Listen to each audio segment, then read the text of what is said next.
Welcome to the Tired Thinker, where the familiar edges of reality blur just enough to let the impossible breathe.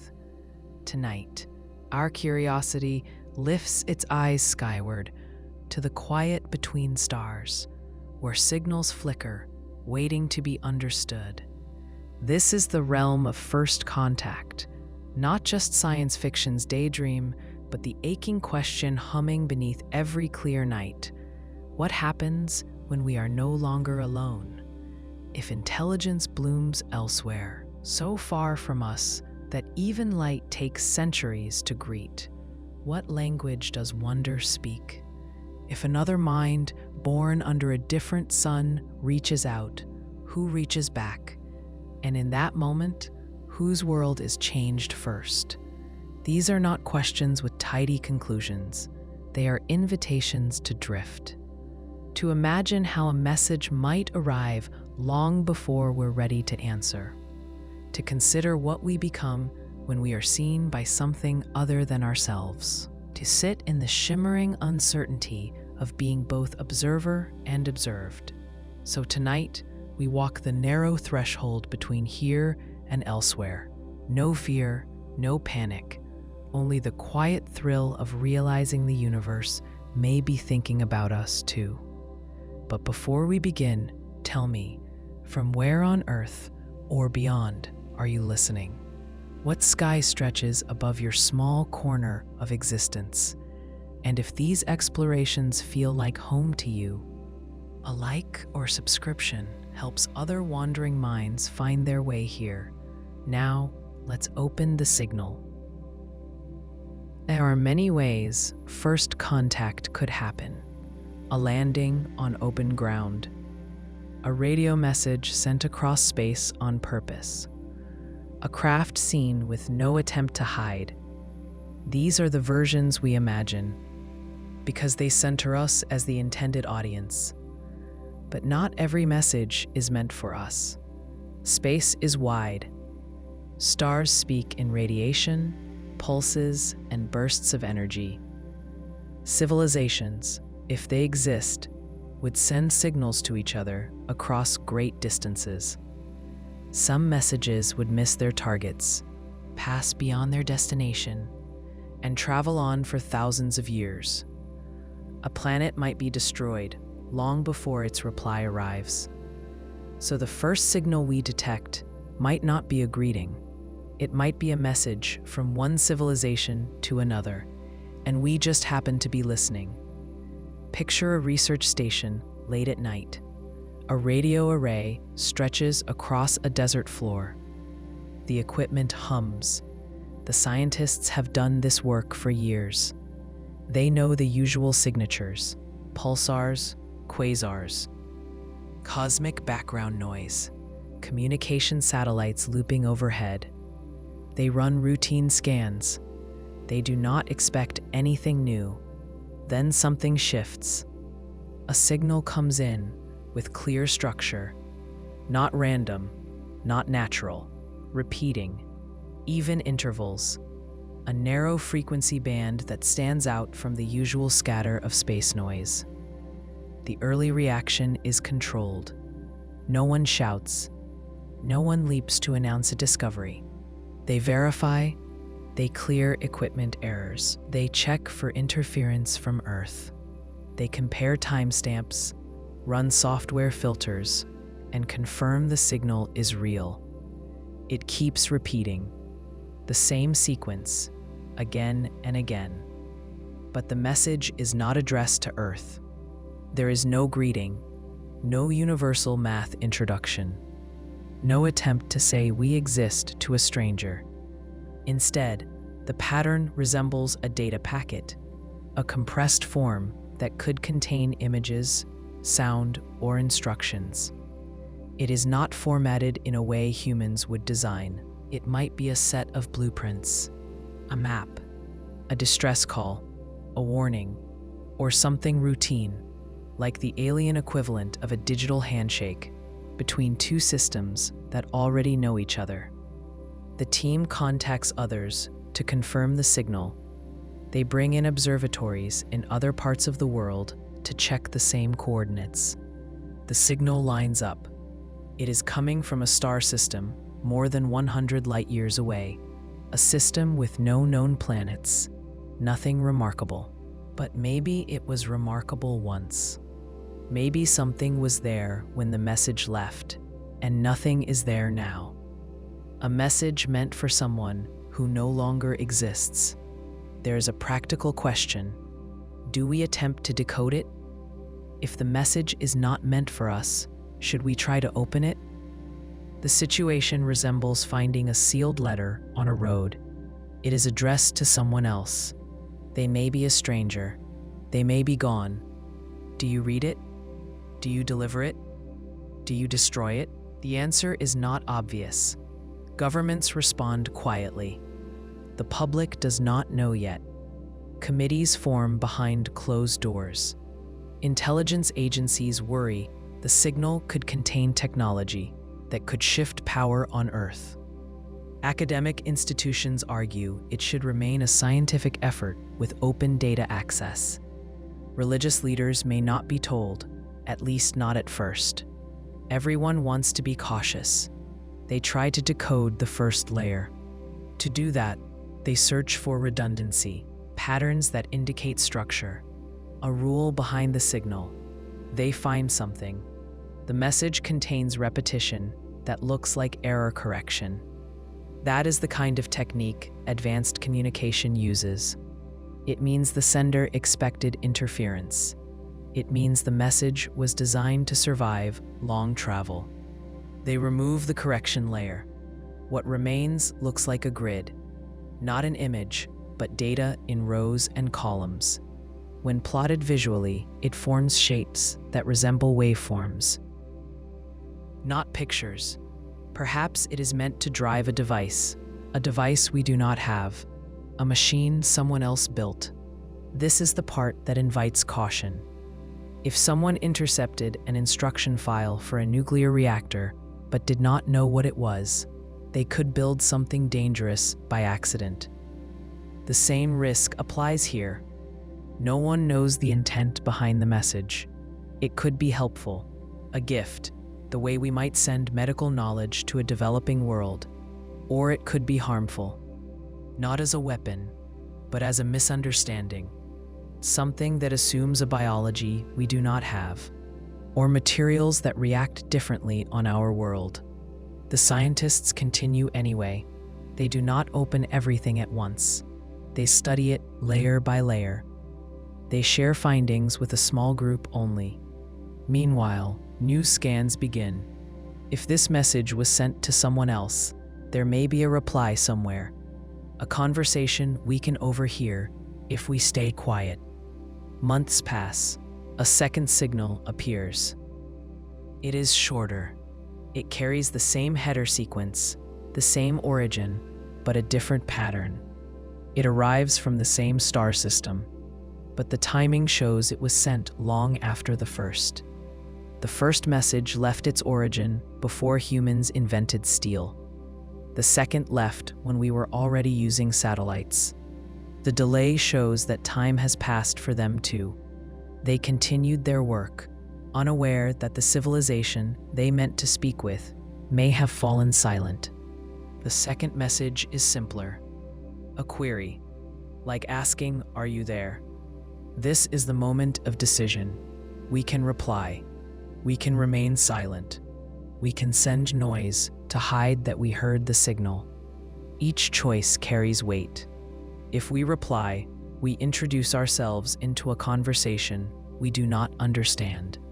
If we stay silent, we become watchers, not participants. If we block the signal, we lose the chance to learn.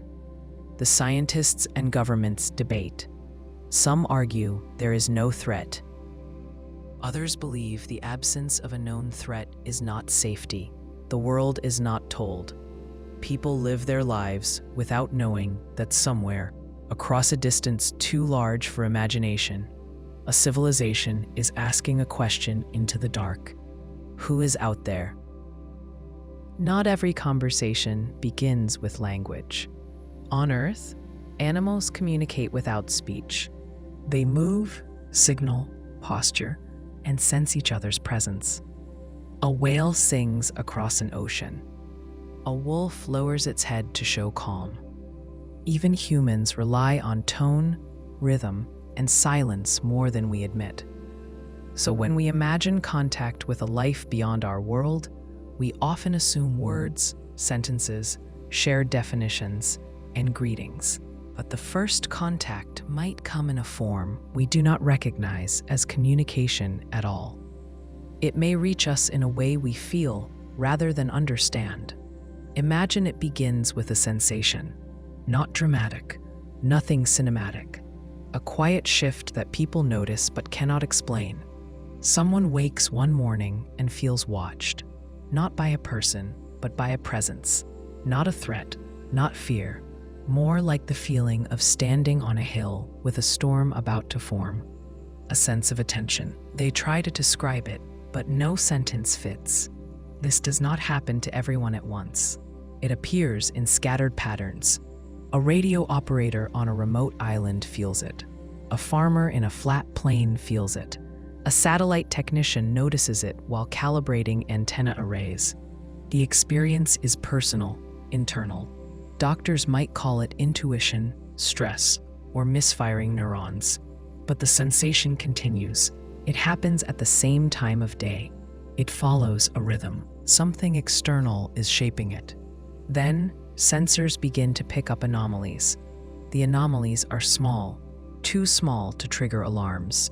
Instruments record slight fluctuations in atmospheric charge. Not lightning, not solar wind, not human technology. The fluctuations follow a repeating structure, like someone knocking, not with sound, but with presence. The scientists who track this data know patterns when they see them. They print the readings and lay them out. The signal is consistent. They compare it to known sources. It matches nothing natural. It matches nothing artificial. It does not carry information in the traditional sense. No modulation, no encoding, no carrier wave. It is not speech. It is not a message in any language. It is something else. A steady, deliberate emission shaped to be noticeable but not overwhelming. Like someone clearing their throat before speaking. The first contact is intention. There is no voice saying hello. There is no set of coordinates. There is no image. What reaches Earth is awareness. It is an act of being present. The origin cannot be seen. There is no ship, no light, no proximity. The source may be distant, or it may be here in a way we cannot measure. The people who feel the presence most clearly are not the ones we expect. Not the scientists, though they can detect the signal. Not the governments, though they are informed. It is the ones who spend time listening to the world rather than controlling it. A person who spends mornings watching the tide. A night shift guard who stands under open sky. A child awake in the dark who does not know to be afraid. These people describe the presence in similar terms across languages and cultures. They say it is not inside them, it is around them. It holds attention, but does not push. It is waiting, not demanding. It is like standing near someone who is watching the sunrise with you. They do not need to speak. Their presence is enough. Governments take notice only once reports become widespread. The reports match. No one claims visions. No one claims prophecy. No one claims identity of the source. Only the same quiet impression. Something is here and aware of us. The first instinct is to treat the presence as a threat. Defense agencies examine whether the signal could influence thought, behavior, or neural activity. They test for radiation. They test for electromagnetic patterns. They look for anything that could harm. The tests show no damage, no pressure, no manipulation. The presence is stable and controlled. It does not force. It does not persuade. It does not alter. It simply holds space. At this point, the question shifts. If the presence is contact, then communication must happen without shared language. This requires a different approach, not translation in the usual sense, not decoding symbols. Instead, It requires noticing how intention moves. Consider how we communicate with an animal we do not share language with. If you approach a dog, your posture matters, your pace matters, where you look matters. Contact does not begin with words. It begins with showing that you mean no harm. Humans begin to respond in that same quiet way. In observatories, scientists make choices. They stop trying to break the signal apart to find meaning. They stop trying to decode. They start to observe how the presence reacts to small changes. They adjust antenna orientation. They vary signal reception. They watch how the presence shifts in response. When they change their approach too sharply, the presence withdraws. When they adjust gradually, the presence remains steady. This establishes the first shared principle: mutual patience.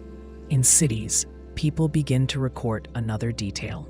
When the presence is strongest, crowds grow quieter, not out of fear, out of calm. A stadium with thousands of people falls still for a moment.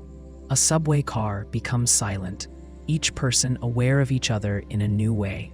The presence draws attention inward, not to itself, but to the space between people. This becomes the first message.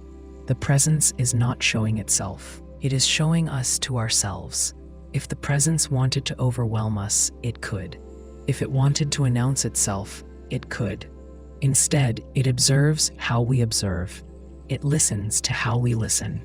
It waits to see whether we can hold silence without filling it with fear.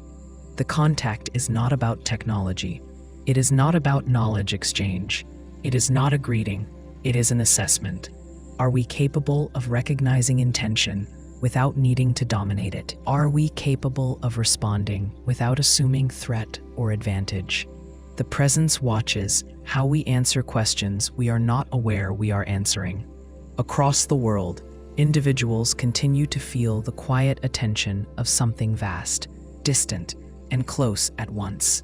No words, no demands, no explanations, just the first shared understanding. We are not alone, and we are being seen. We often imagine first contact as a moment where both sides enter without context. We picture ourselves meeting another species with curiosity and caution, each side asking who the other is. But contact does not have to begin that way. If another civilization has been observing us, learning us, recording us, then the moment of arrival changes. They do not come to discover. They come already familiar, and we are the ones who find ourselves behind in understanding. Imagine a craft that appears in orbit. No entry burn, no attempt to hide. It holds position above Earth with no radio emission, no communication attempt, no sign of propulsion. It simply arrives. Governments track it. Telescopes confirm it. Radar sees it, but cannot measure mass. The object is there, but it does not behave like matter we understand. There is pressure to respond, but also hesitation. The object does not move closer. It watches. Then communication begins, not through speech, not through signals aimed at governments or militaries. Instead, small personal devices receive messages. A phone powers on, though it was off. A home radio turns to a frequency with no station listed. A hearing aid emits a tone that resolves into a clear voice. The voice speaks the listener's language. It uses common phrasing. It does not sound mechanical. It does not sound alien. It sounds familiar, like a relative or someone from childhood speaking slowly and steadily. The message is simple. We know you. This creates confusion, not panic, confusion. People try to trace the signal. Engineers examine phones and radios. The source does not match any known broadcast method. The signal does not travel through airwaves. It appears directly in the device, as though the device is being used without inputs. This means the visitors understand how our machines work deep enough to influence them without altering them. It also means they can reach anyone, anywhere, without needing towers, cables, or satellites. The first full communication that appears is not a speech. It is a recording of a moment in human history. The recording does not come from our archives. It is a view of a battlefield from a high angle, far above ground, recorded long before aircraft existed. It shows people moving, gathering, retreating, shouting, but no audio accompanies it. The recording is silent. The implication is clear. They were here then. They watched. Historians recognize the scene. It matches the descriptions of a conflict that occurred thousands of years ago. Scholars debate its representation, but now there is video evidence from a perspective no human could have taken. This is not a message claiming they observed us. This is proof. The visitors have known us longer than we knew ourselves. From this point, public reaction divides. Some feel fear because the visitors did not announce themselves earlier. Some feel relief because the visitors did not interfere. Some feel curiosity because the visitors chose this moment to reveal their presence. The governments attempt to coordinate a unified response, but the visitors do not address governments. They address individuals. People report receiving personal messages. A fisherman working alone at dawn hears a voice through his handheld radio that tells him the name of his great-grandmother, a name he never knew. A teacher receives a message describing an ancestor's migration path in detail only genetic research could reveal. A surgeon hears a message inside the operating room, not spoken aloud, but clear. We watched when your people learned how to stitch wounds. These are not threats. These are reminders. The visitors know where we come from. They understand how we became what we are. They have studied us not as subjects, but as a species growing through time. The question becomes, why now? The answer comes in the form of a shared memory, broadcast across all personal devices at once. A field of stars seen from above Earth. The stars shift as though viewed over thousands of years. Constellations change shape. The Earth rotates. Ice ages come and go. Seas rise. The recording is not a prediction. It is a record from someone who has watched time pass at scales we struggle to imagine. This reveals the visitor's perspective. They do not view time the way we do. They do not see history as books and dates. They see it as something alive, unfolding, continuous. They watch trees grow, fall, and return as forests changed. They watched cities rise and collapse. They watched languages form, evolve, and disappear. They did not move to stop or direct anything. They observed. In one scenario discussed among scientists, the visitors may value non-interference the way ecologists value preserving natural progression of ecosystems. If so, their arrival now suggests they believe a threshold has been crossed. Something about our current development marks a point where silence is no longer suitable. There are many guesses about what that threshold is. Some say it is the ability to alter the planet's climate. Others say it is nuclear capability. Others suggest that our spread of satellites and communication networks means we have reached a level where observation is no longer enough. We are now a species that can affect more than our own world.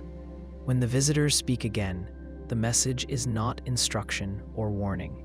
It is recognition. The message simply says, "You have reached awareness." The meaning of this statement is debated. It could refer to technology. It could refer to self-understanding. It could refer to the point where humanity becomes aware of its impact. But the tone of the message carries no urgency. It is spoken as a statement of fact. After this, the object in orbit changes position, not toward Earth, but into a fixed point where it remains visible in the night sky.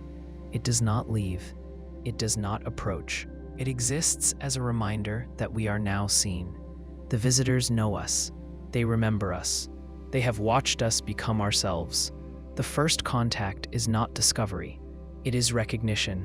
We are not meeting strangers. We are meeting witnesses.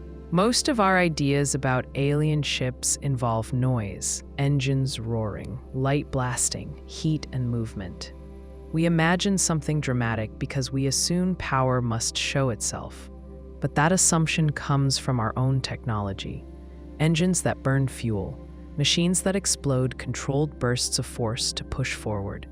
We create noise because our methods are violent to the environment around them.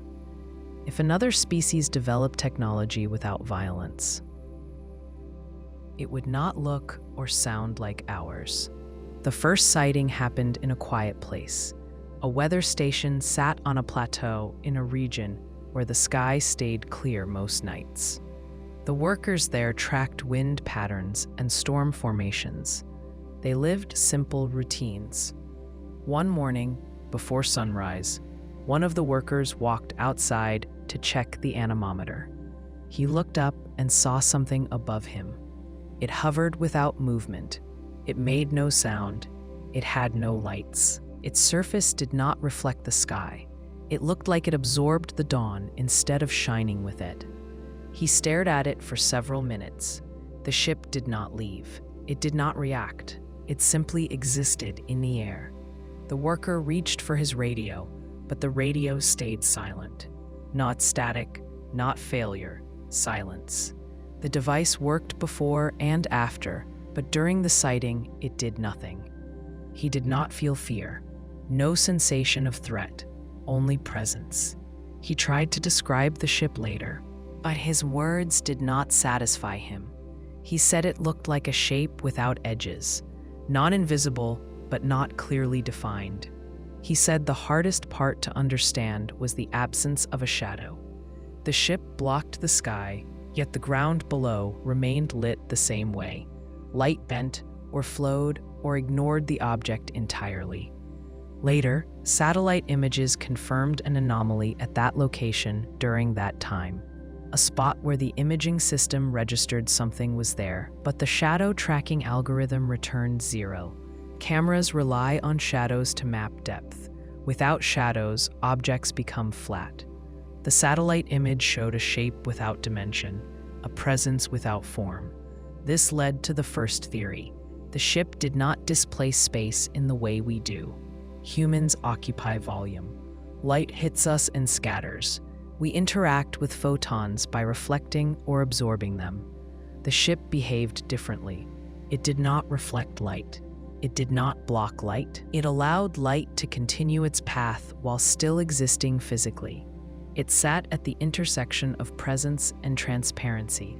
Scientists called this non-occlusion, something that is there but does not remove anything else from being seen. The next sighting came from pilots. A commercial flight traveling at cruising altitude saw the ship ahead of them. It held its place in the sky. The pilots contacted air traffic control. The radar showed nothing. The pilots adjusted altitude to avoid collision, but the ship did not move. As the plane passed near it, the passengers felt nothing unusual. No turbulence, no pressure difference. The ship remained steady, as if it were anchored to something other than gravity. The plane continued. The passengers never knew. Only the pilots saw. The pilots tried to describe it later. They said it was not metallic, not organic, not like any material they knew. They said the surface looked like it refused to be looked at directly. The human eye expected depth and reflection. The ship gave neither. The brain had to guess where its edges were, and the guesses changed second by second. This led to the second theory. The ship did not use aerodynamic support to stay in the air. It did not generate lift. It did not push against air. It did not resist gravity. It existed in a state where gravity did not apply to it in the same way. This was not anti-gravity. That term suggests resistance.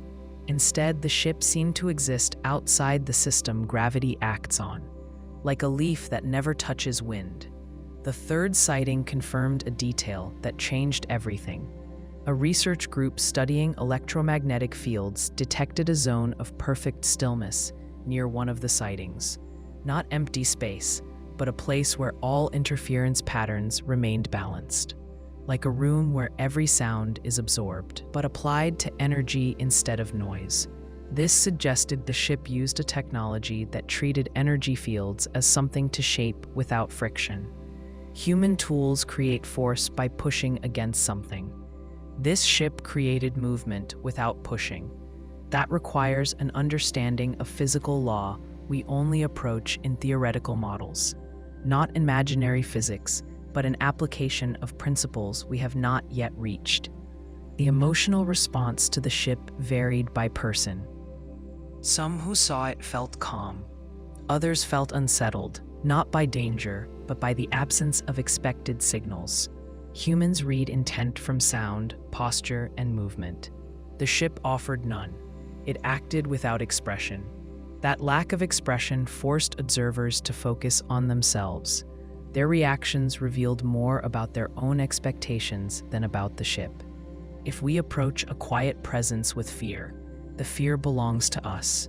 If we approach with curiosity, the curiosity belongs to us. The ship did not shape emotion, it reflected it.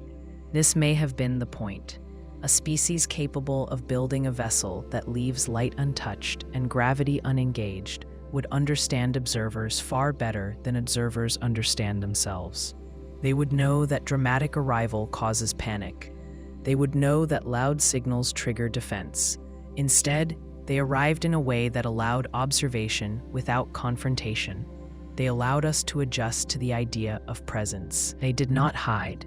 They simply did not insist. The ship has no visible engines, no exhaust, no heat signature, no windows. It does not rotate or drift. It exists like a thought held in the sky, a steady, deliberate existence. Some believe the ship is not a vehicle. It may not be meant for travel at all. It may be an instrument for perception, a stationary observer placed to watch, record, or understand, a silent point of awareness, not a scout, not a messenger, a witness. The ship does not move closer. It does not leave.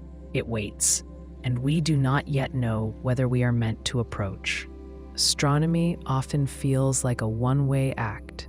We build telescopes to look outward, to search the sky for signals, planets, anything that hints we are not alone. The assumption behind all of this is simple. We are the observers. The universe is something we study. It remains silent until we uncover its secrets. But contact does not have to begin with a message we send or receive. It can begin with the moment we understand that watching goes both ways. Consider a radio observatory in a quiet desert. The surrounding land stretches wide and empty. The scientists there spend long nights tracking repeating signals from distant pulsars. The work is patient and structured. They gather data, check for anomalies, record variations in the timing of pulses. Most nights are routine. Then a new signal appears. It does not look like noise. It holds a clear frequency. It repeats in a measured pattern.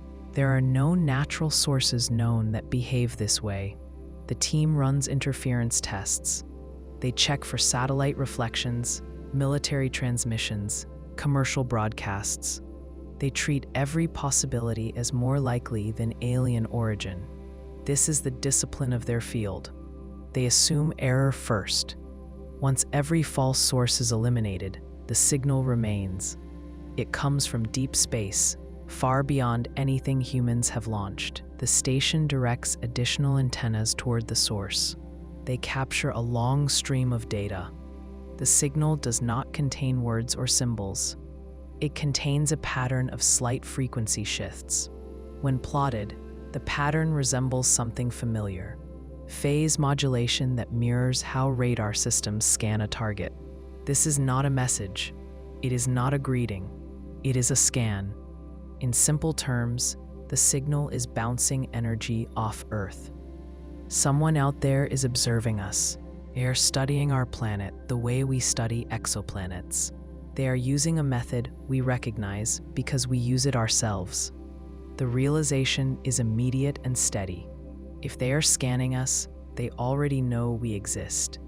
They are not discovering us for the first time. They are checking on us. This changes the framing of contact. We often imagine ourselves reaching outward first. Here, we learn we are not ahead in the conversation. The sky is not empty. It is occupied by someone with the patience to watch without interrupting. When the scan continues, scientists monitor changes in intensity. The energy levels remain constant. There is no attempt to penetrate deeper than the atmosphere. There is no sign of an attack or interference. The scan is gentle. It gathers broad information: temperature variation, atmospheric composition, radio traffic density. These are the same things we study when searching for life elsewhere. Whoever is scanning us understands what to look for. The discovery goes to government agencies. The information remains classified at first. Committees discuss next steps. They ask what the signal means. They ask whether to respond. They ask if response might bring harm. The argument turns in circles because there are no historical references to guide it. Fear becomes the dominant position, not because of proof of threat, but because of the unknown. Meanwhile, observatories in other countries detect the same signal. Each country realizes the others know. The topic shifts from secrecy to coordination. No single nation can claim this discovery. The planet is the subject of the observation, not a government, not a region. Everyone on Earth shares the same situation. This forces an uncomfortable realization. We are not the primary viewpoint in this event. We are the observed. A smaller research group decides to test whether the signal reacts to input. They send a controlled electromagnetic pulse toward the region of the sky where the signal originates. The pulse is not a message. It is simply a change in the environment. A nudge, a presence acknowledging presence. The signal shifts in response. Not a dramatic change, not a message returned.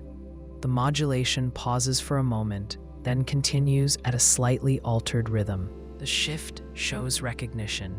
The watcher noticed the nudge. The watcher responded. The response does not clarify intent. It shows awareness. Awareness is enough to change the situation completely.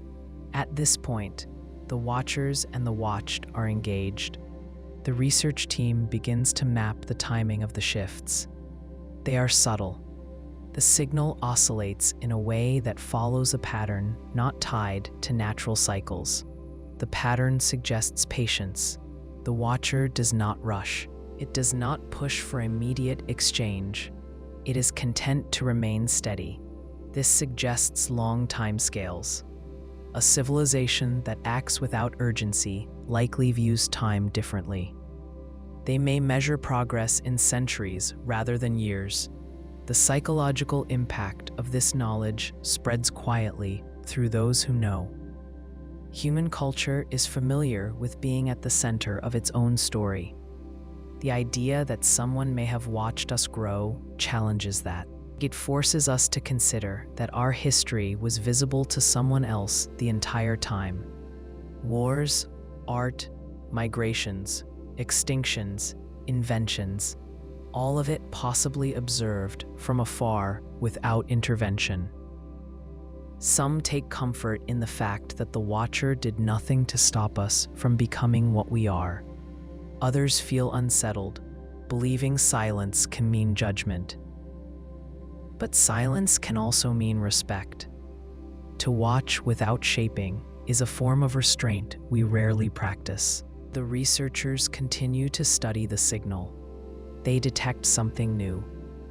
The scan is not aimed at the planet as a whole anymore. It shifts focus. The narrowing of the scan aligns with the location of the largest observatories. The watcher is now watching the watchers. This marks the turning point. The telescope that once searched the sky becomes a mirror. The observer becomes the observed. The message arrives not through words, but through the simplest possible exchange. We see you. You see us. And now both sides know the other knows. Most of what we hear from space is noise, static, background radiation, natural bursts from stars, and remnants of ancient events. Scientists spend years sorting signal from noise. They look for patterns that repeat in a way nature rarely does. The work is steady and quiet. Most days offer nothing new.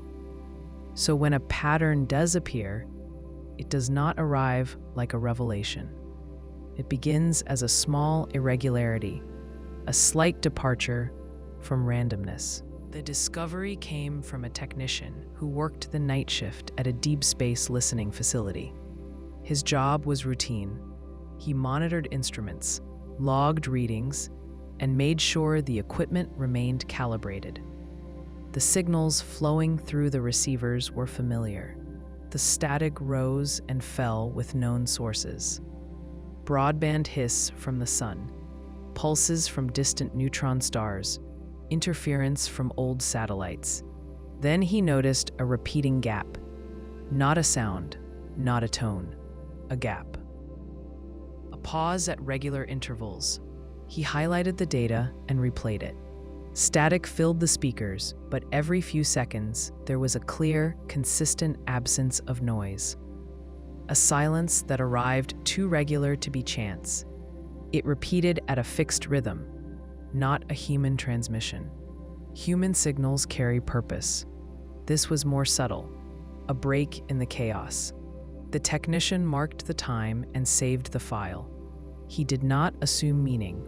He only recognized structure. The next step was verification. The data was checked against recordings from other stations. The same pattern appeared at the same moment across the globe. It was not interference from local sources. It was not weather-related. It came from space. The pattern was simple: static, silence, static, silence. But the timing of the silence formed a sequence. The intervals matched prime numbers. Prime number patterns are meaningful because they do not appear in natural noise. They are deliberate. Whoever or whatever produced this pattern understood mathematics at a fundamental level. The scientists did not celebrate. They did not announce a breakthrough. They worked carefully. They recorded more samples. They watched the pattern repeat without change. They took days to confirm the structure remained constant across time and location. The signal did not drift. It did not degrade. It was stable, controlled, and intentional. Once they confirmed the pattern was deliberate, the next question formed: what is the purpose of the signal?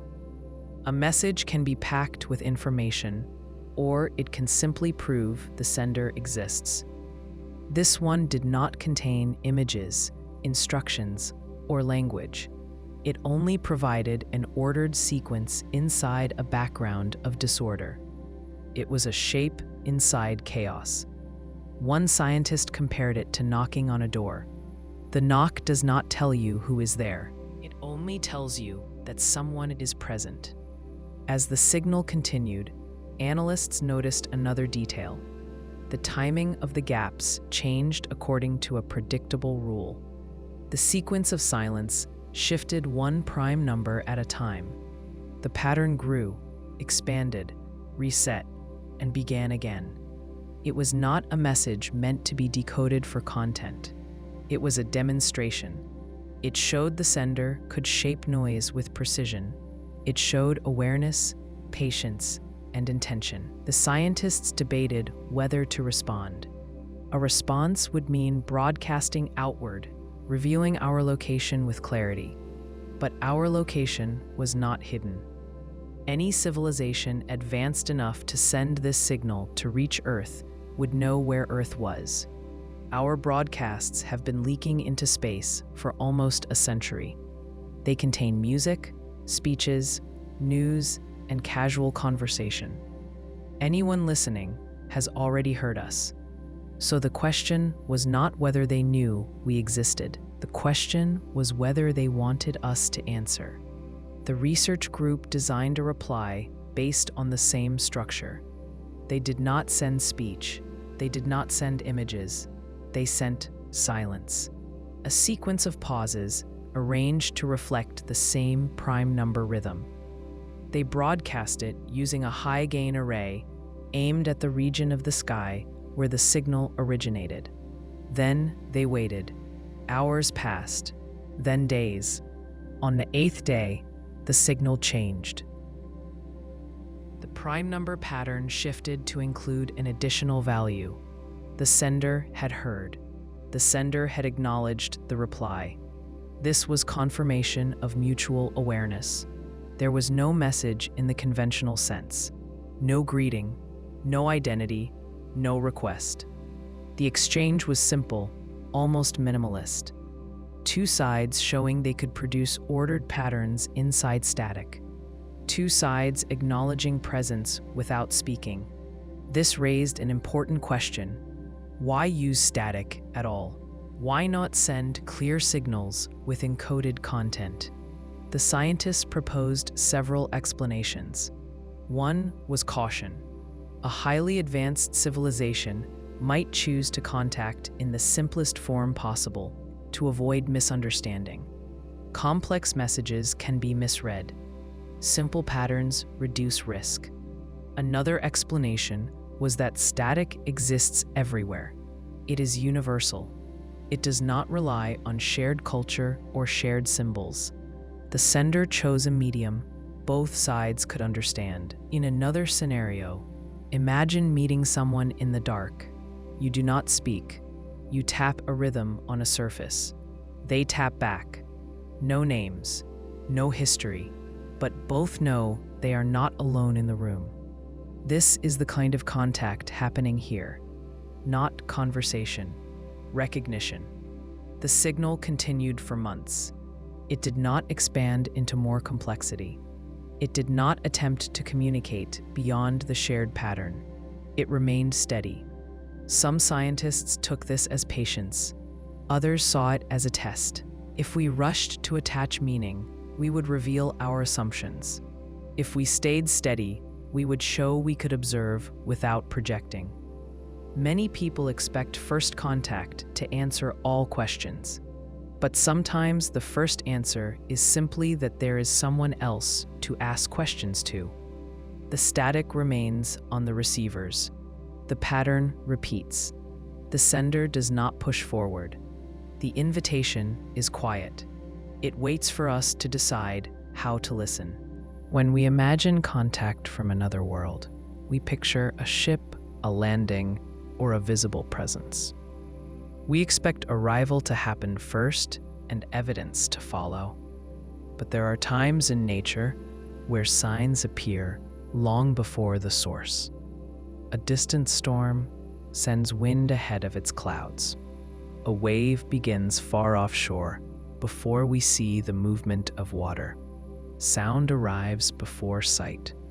So it is possible that the first signs of another intelligence do not come as a vehicle in the sky, but as traces left where no traveler has stepped. The earliest indication appeared in a remote research station near frozen tundra. Geologists were studying soil layers to understand climate changes that had taken place thousands of years earlier. They drilled cores, logged samples, and measured mineral composition. This was work of patience, routine, and careful procedures. Then they found something that did not belong. In one of the deepest layers, far below any level associated with human habitation, there was an imprint of a pattern. Not a fossil, not bone, not plant. A geometric indentation, too symmetrical to be natural. The shape repeated in several samples taken miles apart. It was not caused by pressure or erosion. It looked like the impression of machinery. Something had touched the ground there long before humans existed. The researchers examined the idea of contamination, but the soil layers were sealed and intact. The imprint was older than any tool made by early humans. The conclusion they reached was simple and uncomfortable. Something had been here before us. The discovery did not go public. It entered academic circles quietly. It raised questions without answers. The imprint was not dramatic. It did not resemble footprints in the usual sense. It was a pattern of compressed mineral crystals in a perfect grid. No natural process forms such a grid at that scale. The pattern looked like stabilization, something created to disperse weight evenly. That meant something stood there and needed to distribute its mass to avoid sinking. That matched how landing structures work. The implication: a landing occurred, but there was no trace of any object, only the pressure signature remained.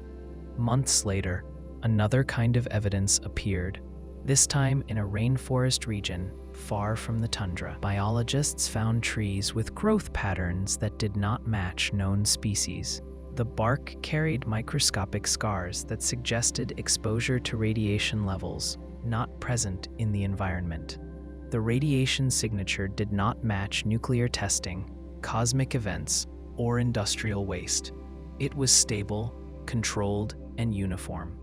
The trees grew around this radiation as if adapting to it, but no source was present. The pattern repeated across several square miles. Trees grew in arcs that suggested a circular perimeter. Forest does not grow in shapes like that on its own. Wind, fire, and soil conditions create irregular lines, not perfect arcs. The arc implied boundary. Boundaries implied design. Something present at some point left a shape the forest grew around long after it was gone. So now there were two separate discoveries: an impression in ancient soil where no human had been, and a structural change in living trees shaped by something no longer there. Both suggested presence without visible cause. The next sign came from the ocean. A deep-sea survey team was mapping the seafloor ridge systems. At a depth where pressure crushes most craft, they found an area of seabed that was smooth. Not melted, not carved, smooth in a geometric way. The surface showed microscopic alignment of sediment particles, all oriented in the same direction. This does not happen by natural currents. Water moves irregularly. Sediment arranges randomly. Alignment of this kind means controlled energy fields shaped the particles.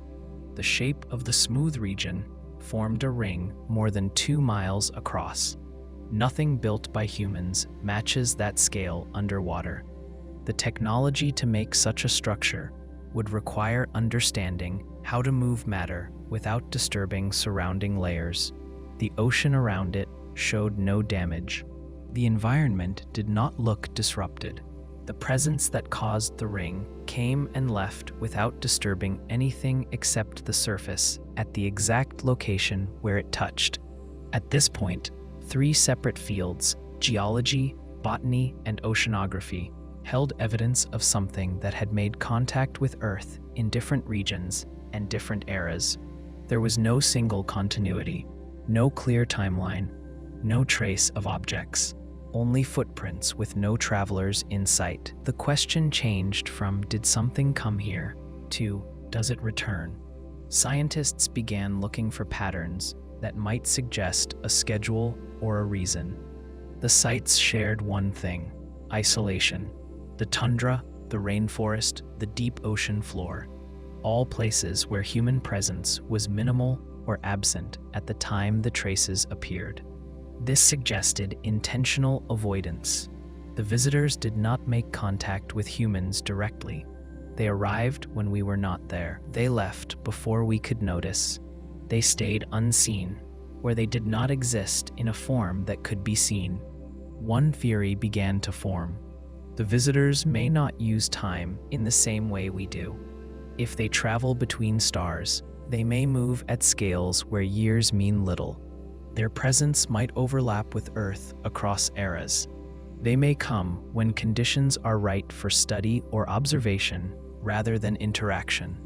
We may not be the focus. The planet itself may be what they are interested in. Another theory suggested something more complex. The visitors may not be physical in the way we are. Their presence could interact with matter without requiring occupation of space like a body does. A footprint does not need a foot if the traveler does not move the way we do. A scenario helps explain this. Picture a drone mapping a wildlife reserve. The drone flies overhead. It lands briefly to place a sensor. The sensor records, then the drone leaves. The animals in the reserve never see the drone. But years later, someone might find the sensor case embedded in a tree root, unchanged but evidence of activity. The drone never intended to be seen. Its job was observation. Now extend that scale to interstellar travel. A presence that arrives only to measure. A presence that touches ground only long enough to gather data. A presence that does not require acknowledgement. The key detail is that the traces were not destructive. There was no damage, no extraction, no scars. Only impressions left through stabilization or subtle energy shaping. The visitors took care not to interfere with life. They touched the planet with the same caution a scientist uses when placing instruments among fragile specimens. This suggests awareness, intention, and restraint. The footprints remain. The travelers are unseen, and the world is already part of a conversation we did not know had begun. End. Most of our ideas about communication assume language. Words, symbols, sound waves, gestures.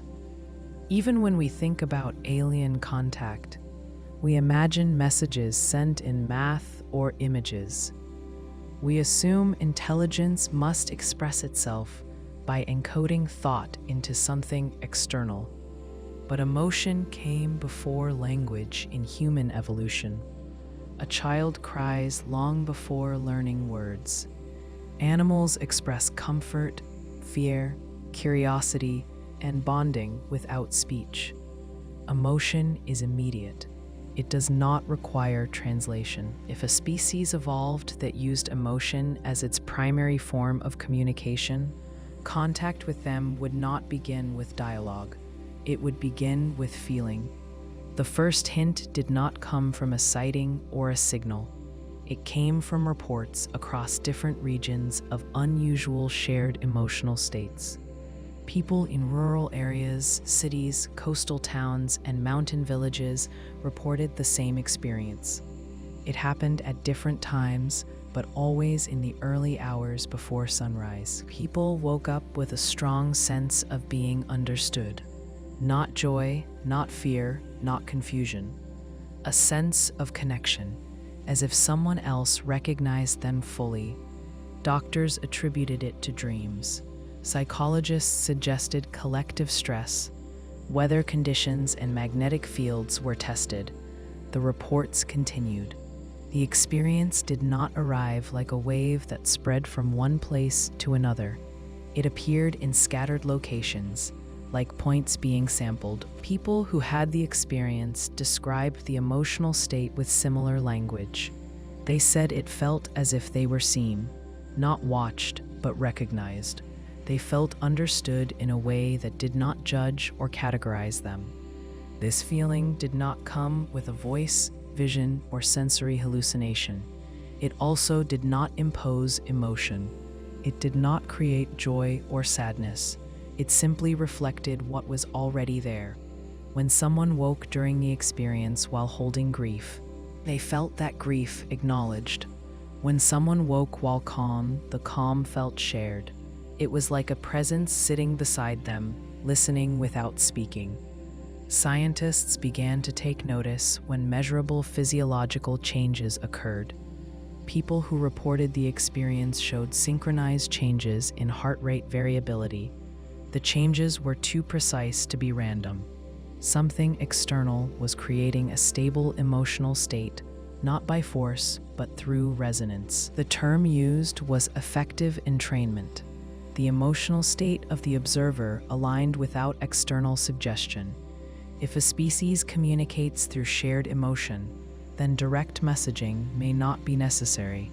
They would not send words or images. They would establish presence by aligning emotional states. They would let understanding form from internal recognition rather than external explanation. To explore this further, researchers studied individuals who reported repeated experiences. They placed them in controlled settings. No signals were sent. No cues were provided. The environment was silent, but at the same early morning hour, the same emotional resonance returned. Their heart rates matched the same patterns recorded before. A neurologist monitoring brain activity noted something distinct. The emotional centers of the brain activated without any sensory stimulus. The person felt connection, but their senses remained unengaged. This meant the feeling did not come from imagination. The brain responded to something with no physical trigger. At this stage, researchers understood two things. First, the communication was nonverbal. Second, the communication was reciprocal. When a person focused on a memory, the emotional tone of the experience shifted in response. If they remembered a moment of sorrow, the presence acknowledged it with a feeling of stillness that made the sorrow easier to hold. If they remembered a moment of joy, the presence reflected the feeling with the same warmth. This indicated the species did not send emotion. It listened to emotion and responded through resonance. The communication was not one-sided. It was a form of shared emotional awareness. A scenario helps explain this. When two close friends sit together without speaking, they understand each other's presence. The connection does not require language. The silence is not empty. It carries recognition. This species may have evolved to make that form of recognition the core of their interaction. Words are unnecessary if emotional understanding is direct. The first direct sign of coordinated communication came when participants attempted to intentionally send emotional states back. A group was instructed to focus on a calm memory at the same time.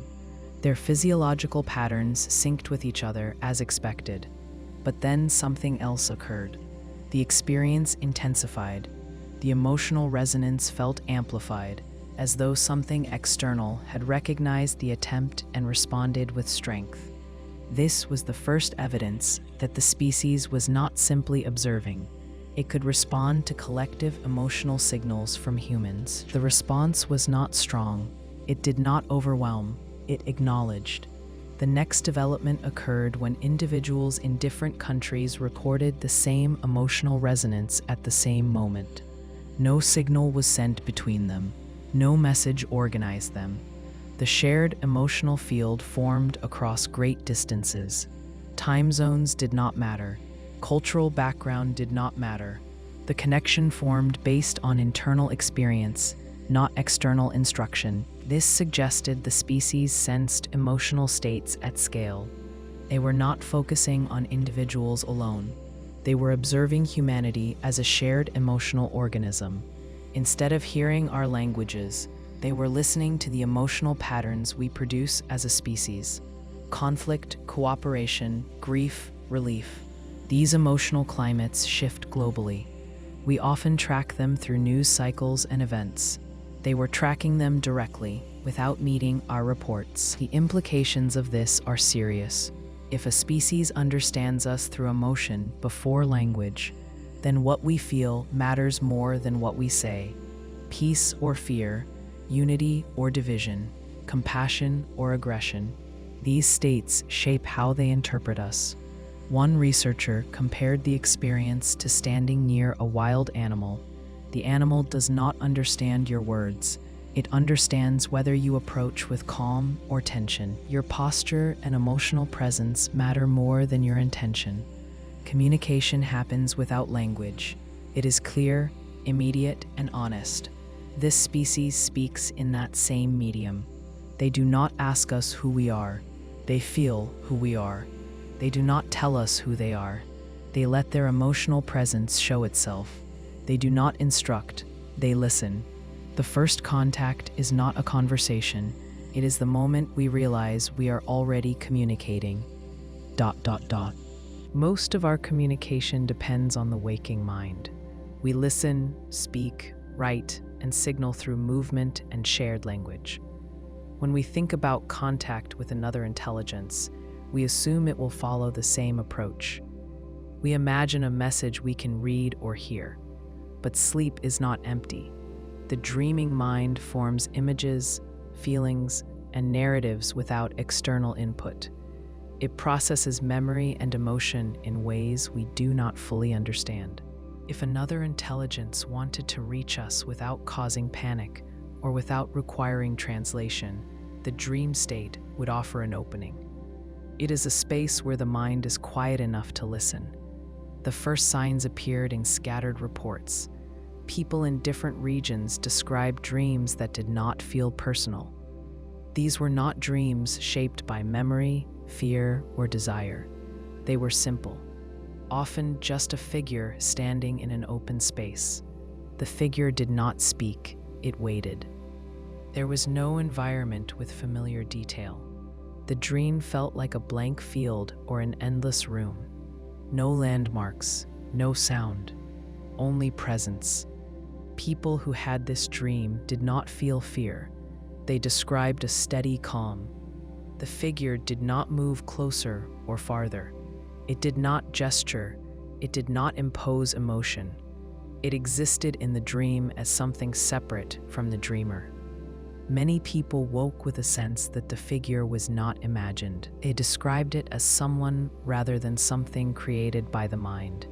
The dream felt shared, as if many people experienced the same space without seeing each other. Sleep researchers first encountered these reports through clinical interviews. Patients described the same figure with the same still posture. The descriptions matched across age groups, cultures, and backgrounds. When patients were asked whether they had recently seen images like the figure in media, they had not. There was no shared source. The consistency came from the dreams themselves. The next stage of observation came when EEG monitors picked up unusual brainwave synchronization during sleep. People who reported the dream showed a distinct pattern. Their neural activity entered a stable rhythm not typical of REM sleep. The pattern was calm, focused, and steady. It resembled meditative states, but occurred without training or awareness. This suggested an external influence that aligned neural activity without force. Sleep laboratories recorded this pattern in real time. The phenomenon occurred between the first and second sleep cycles, not during deep dreaming. The brain remained active, but did not enter narrative imagery. The figure appeared during these moments of low internal noise. This may have made it easier for the presence to form within the dream without competing with personal memories. One subject described the experience with clarity. He said the figure stood in front of him, but the distance could not be measured. The space felt large but also close. He did not feel watched. He felt acknowledged. When he tried to speak, no words formed. When he tried to move, he found movement was not part of the dream's structure. The dream was not about action. It was about contact. If communication happens through dreams, then meaning is not delivered in sentences. It is delivered in attention. The figure does not instruct, request, or explain. It waits. The waiting itself may be the message. We are here. We are aware. We are patient. The next development occurred when multiple individuals reported subtle changes after the dreams.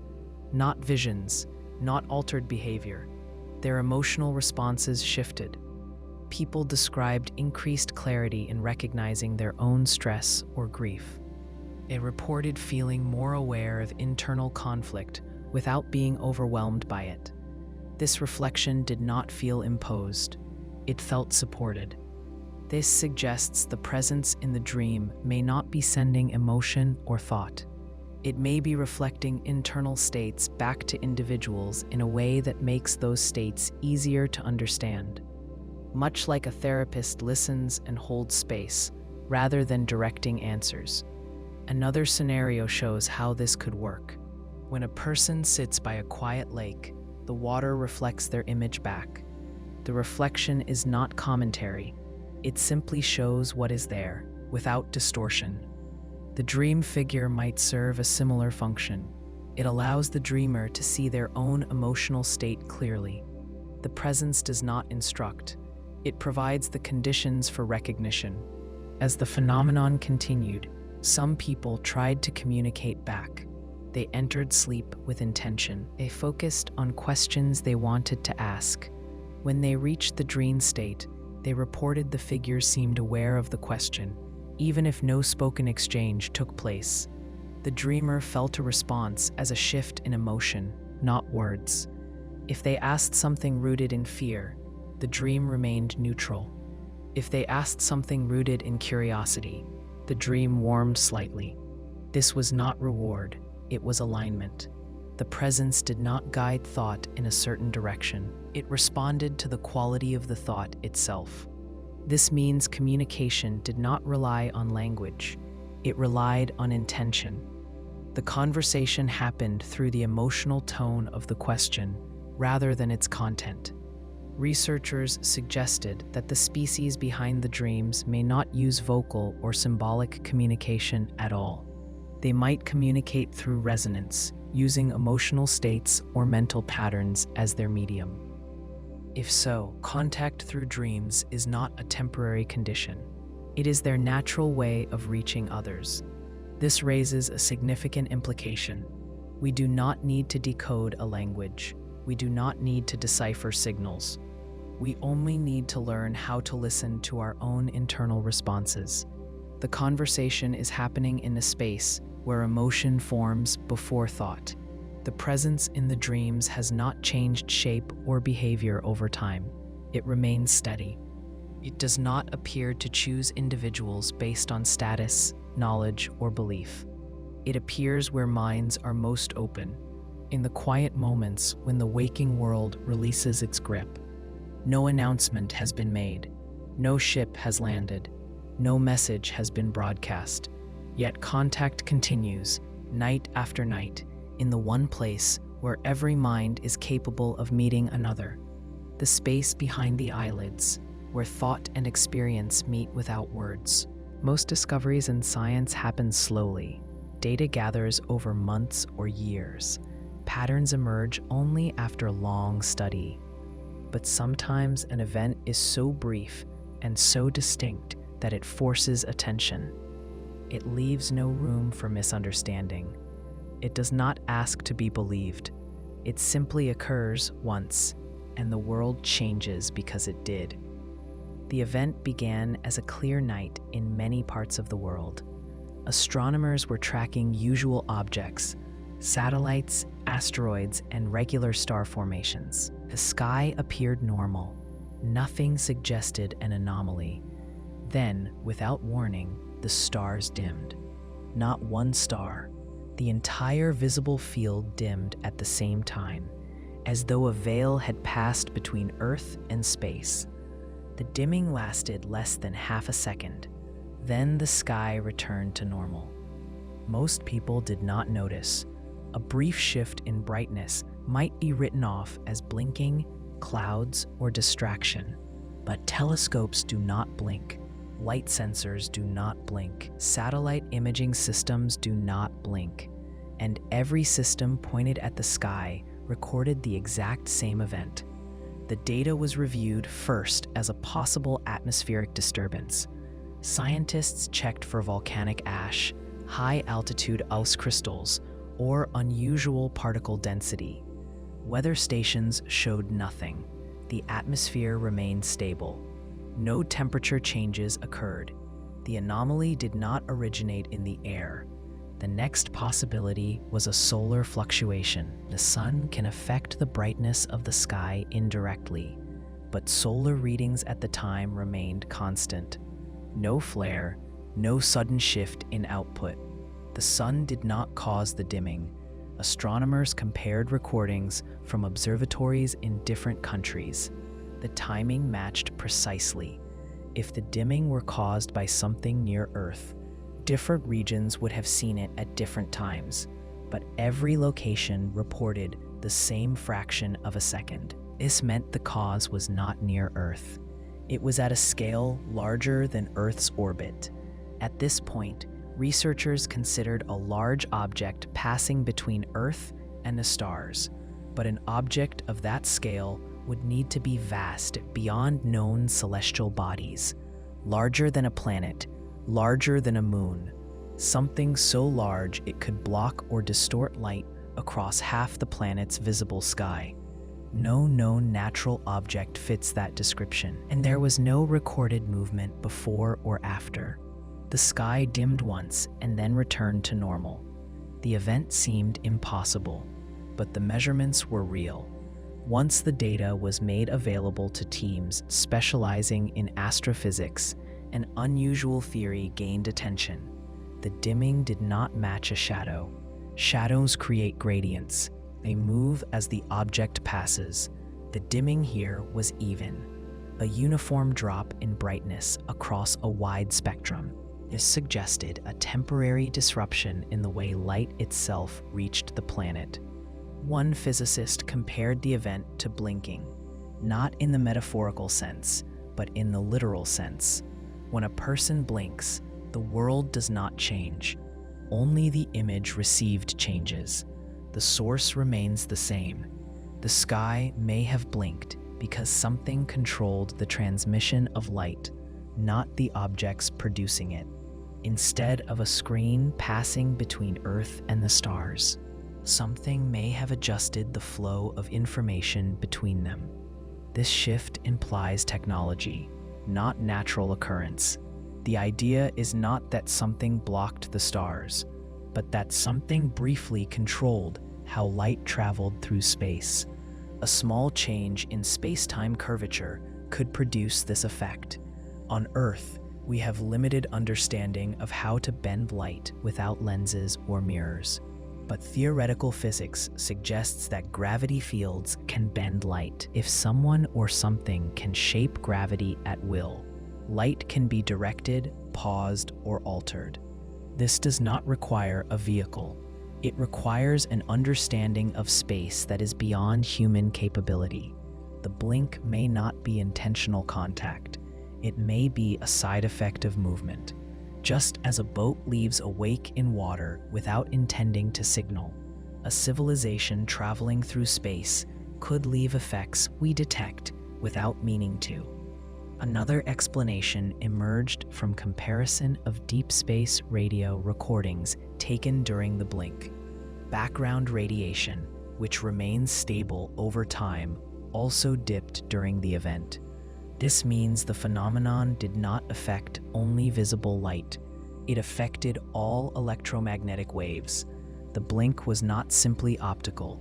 It touched communication, radiation, and detection across the entire spectrum.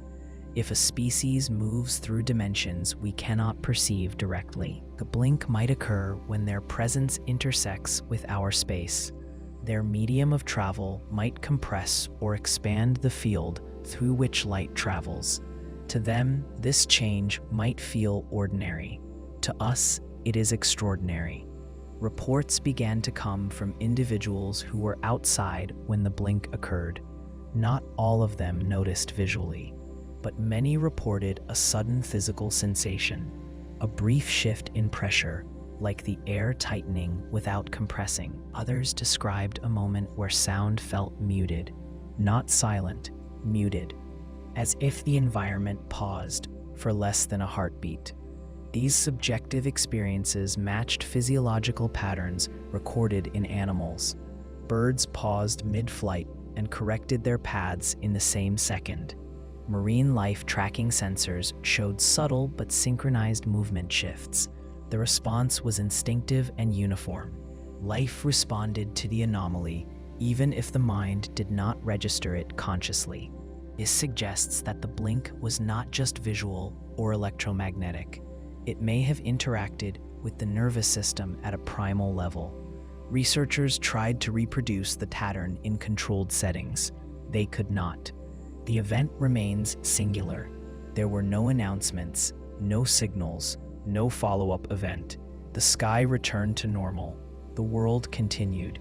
But once you know the blink happened, you cannot view the night sky the same way. You become aware that something capable of altering light across a planet existed long enough to make itself known, even if only for a fraction of a second. Most contact stories begin when something arrives. This one begins with the knowledge that something was already here. When most people imagine contact from another world, they picture a craft descending, landing, and opening. They imagine something stepping out, something to look at and describe. But contact does not have to involve form. Presence does not have to take shape. A messenger can arrive without arriving in any physical way.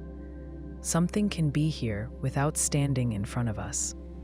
The earliest experiences were dismissed as atmosphere. People described feeling watched in open spaces with no one nearby. Not the anxious sense of being followed, but the quiet awareness that attention was present. Hikers on mountain ridges, sailors on calm seas, farmers standing alone in wide fields, they all reported the same steady sensation. Something was near, and it was aware of them. The presence did not change behavior. It did not provoke fear. It did not warn or call. It felt like someone listening at first. Psychologists suggested these experiences were a byproduct of isolation. Human minds are social. In solitude, the brain may create a sense of company to ease the absence of others. This explanation made sense until the reports began to follow a pattern. The presence appeared at specific altitudes. Most reports came from open spaces above certain elevations, not cities, not forests, not indoors. Places where sky meets ground with little interruption. A climate team measuring air density in high-altitude plains noticed the same sensation during fieldwork.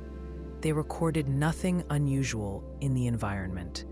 No shifts in magnetic fields, no change in barometric pressure, no unusual sound frequencies.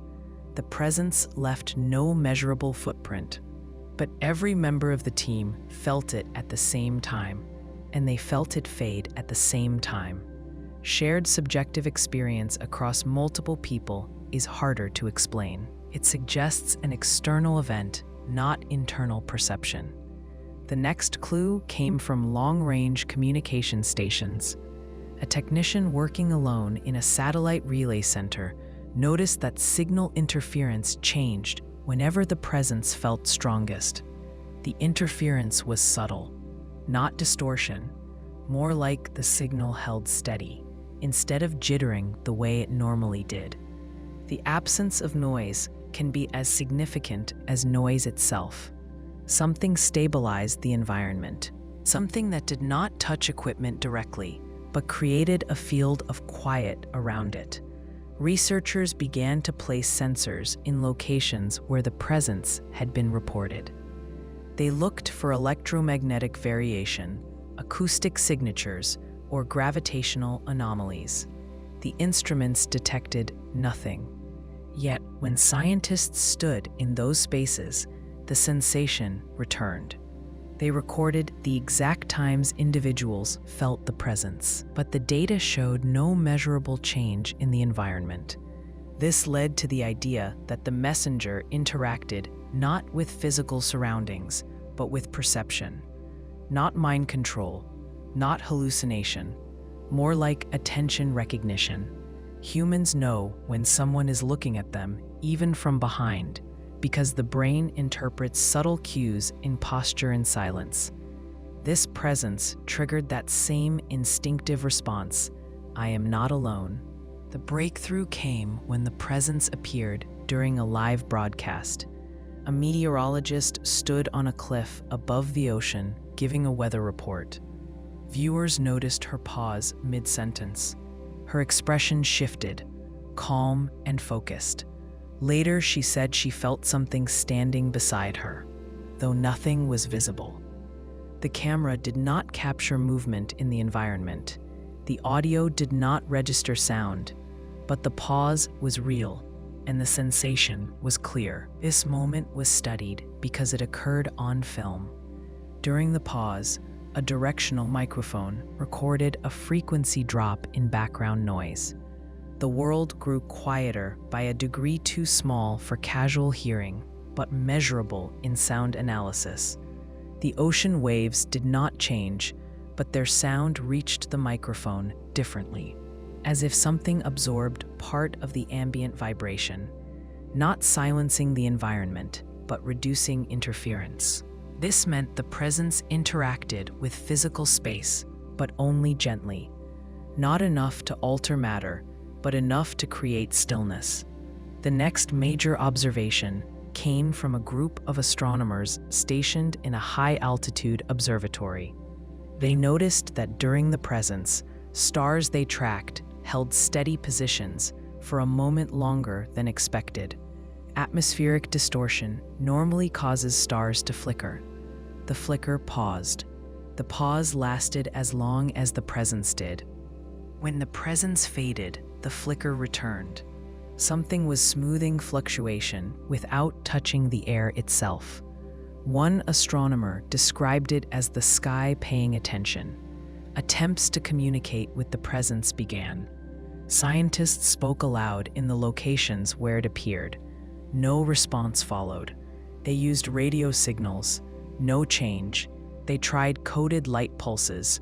No reaction. The presence did not behave like a receiver waiting for messages. It did not behave like something gathering data. It behaved like something observing in a way we do not understand. The key observation is this: the presence always arrives in places where humans are most exposed to the open sky. It does not enter enclosed spaces. It does not approach when crowds gather.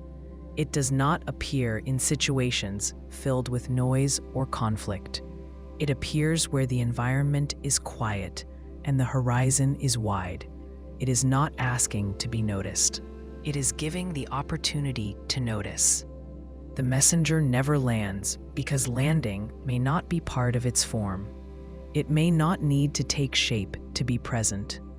It may not travel by moving through space as we do. It may perceive and be perceived without needing to occupy physical space. The presence is not a visitor in the sense of arrival. It is a witness. It does not step forward. It does not speak. It does not instruct. It watches gently. And the moment we notice it, we understand that contact does not always begin when something appears in front of us. Sometimes it begins when something stops remaining unseen. When people talk about first contact, they usually argue about location. Some say it will happen in space, with telescopes catching signals from distant stars. Others believe it will happen on the ground, when something lands or appears where we can see it. But we do not often consider the space in between. The upper layers of the atmosphere where orbit meets sky, and the deep layers of the ocean where sunlight fails. These two regions share something in common. They are difficult for us to reach. They are also places we observe less than we assume. If another intelligence wanted to make contact without being overwhelmed by attention, those regions would offer quietness, privacy, and patience. The first sign appeared on tracking systems used to monitor satellites. A small object entered low orbit, but it did not match any known launch record. It did not emit propulsion heat signatures. It did not follow any standard trajectory. It appeared where objects should not appear: stable, slow, controlled. The object held its altitude as though anchored to something invisible. Technicians expected it to decay or shift, but it remained steady. The object was too small to be a satellite, too regular in shape to be debris. No agency claimed responsibility. This was unusual but not unheard of. Sometimes launches occur without disclosure. Sometimes private groups test hardware before announcing it. The team left the object under observation. 3 days later, deep-sea acoustic sensors registered a frequency signature that matched the orbital object's telemetry. This should not have been possible. Sound in the ocean and motion in low orbit are not connected. One is measured through pressure waves in water. The other is measured through reflected radio signals in airless vacuum. Yet the pattern was the same.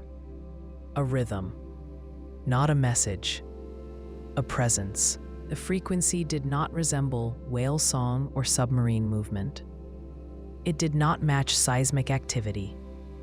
It was controlled and steady. The ocean signature did not move across regions.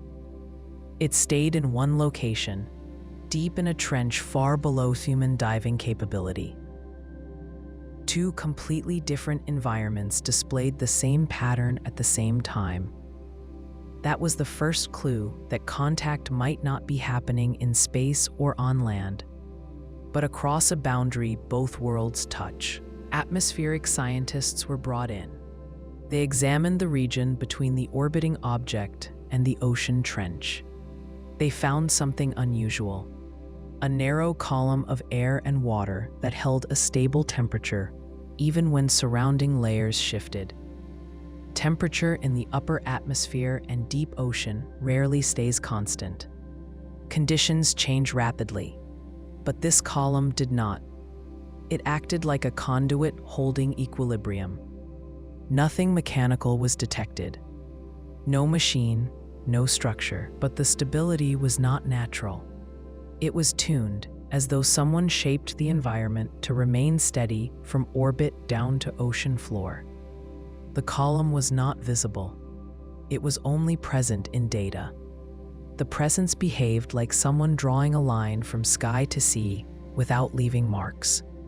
A theoretical physicist joined the discussion. He suggested that if a craft or intelligence moved through mediums we do not understand, it might not travel across space the way we imagine. Instead of entering a planet's surface, it might align itself with natural gradients, magnetism, temperature, or pressure, to move without friction. If that were true, the column was not a pathway created for us to see. It was simply how the presence existed between orbit and ocean. Divers were not deployed. The trench depth and pressure were too severe. Instead, unmanned submersibles were sent. They moved slowly, with careful stabilization. As they approached the zone where the acoustic pattern originated, their instruments behaved differently. Sonar returned clearer signals than expected. Water flowed smoothly around the craft. Usually, deep-sea currents create turbulence and unpredictable pressure pockets. Here, everything remained calm. This calm matched the orbital data. The small object in low orbit also moved without interference from atmospheric drag. It maintained position without thrust, like a leaf resting in still air. The presence appeared to be shaping both environments the same way. It did not build structures. It did not cut or disturb. It created stillness. One of the submersibles recorded something visual. Not an object, a variation in light refraction. The video did not show a solid shape. It showed the space bending slightly, as though something transparent passed through. The ocean did not glow. The light did not change color. The water just behaved differently, in a place about the size of a person. Density shifted in a controlled outline. When the outline moved, the submersible's lights dimmed slightly, not because the object blocked light, but because the light bent around it. The same optical bending appeared in orbit. The object there did not cast a shadow on Earth when passing between the sun and satellites. Normally, even small debris creates trackable occlusion, but this object allowed light to continue unbroken. It was present, but not disruptive. At this point, scientists understood something important. The presence acted without forcing itself into our systems. It did not interfere with gravity, heat, sound, or motion in ways that would cause damage. It existed as lightly as possible. It interacted only with stability. It created quiet fields where turbulence usually exists. This suggested caution, awareness, and precision. The question arose: why choose the space between orbit and the ocean? One scenario explains the logic. If a species wanted to observe a world without assuming dominance or causing alarm, it would choose boundaries. The upper atmosphere is a threshold. The deep ocean is another. Both are places where life is present, but sparse. Both are places humans seldom occupy. Both allow for movement without conflict. Another possibility is that the presence is not here to observe humans specifically. It may be observing Earth itself. The atmosphere and the ocean regulate life. They shape climate, weather, and habitability. They hold the history of the planet's changes. They are archives of continuity. If a species values life, it would study these systems first. The presence remains in both spaces. It does not land. It does not surface. It does not orbit with the purpose of visibility. It moves in the quietest regions, where observation can happen without interruption. Between the orbit and the ocean is the space where the planet breathes. And that is where contact has begun. When people imagine contact with another intelligence, they assume questions will be answered. We expect knowledge to flow in both directions. We imagine asking where they come from, how they travel, what they know, and why they reached out. We imagine them telling us what we most want to understand. But communication does not always work that way. In many forms of dialogue, what is not said matters more than what is said. Silence is not absence. Silence is choice.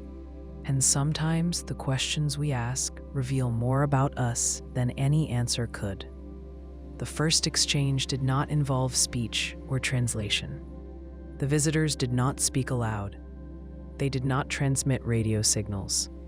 The contact happened through controlled emotional resonance. When humans felt the presence, they felt their own emotional state reflected back at them. Calm was met with calm. Fear was met with neutrality. Curiosity was met with steady awareness. Presence did not impose thoughts or feelings. It mirrored what already existed. Once scientists realized the presence responded to internal states, they attempted intentional communication. Individuals would focus on specific emotional inquiries, not spoken questions, but directed attention. They would ask things like, "Who are you? Why are you here? Do you intend harm?" The presence did not respond with explanations. It did not respond with reassurance or threat. It did not respond with anything that resembled an answer. The presence reacted only to the emotional tone behind the question. If the question carried fear, the presence remained steady, offering no expansion. If the question carried wonder, the presence held that feeling without developing it. When the question was driven by demand, "Tell us what you are," the presence withdrew, not out of anger, but out of refusal.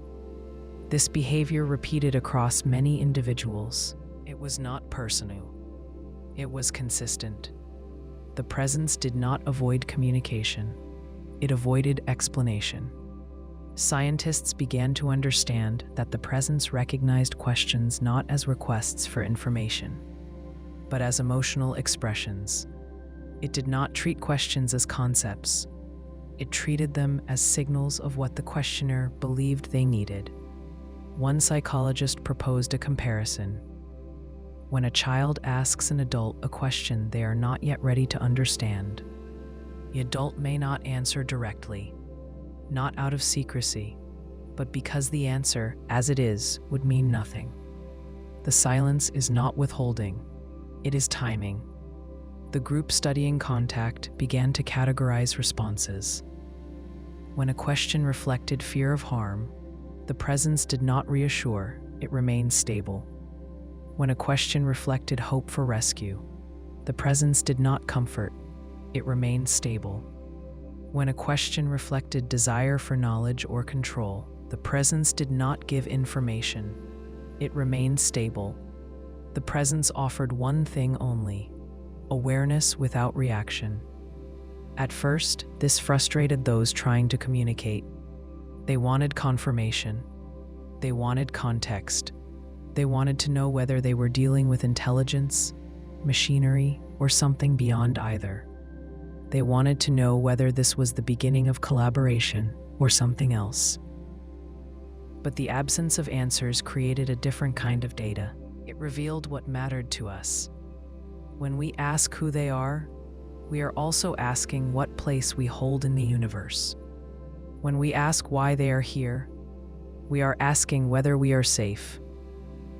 When we ask what they want, we are asking whether we need to defend ourselves or prove ourselves. She focused on observation. Are you aware of me right now? The response shifted. Not in words, not in images. The emotional field became slightly more focused. Not stronger, not invasive, more precise.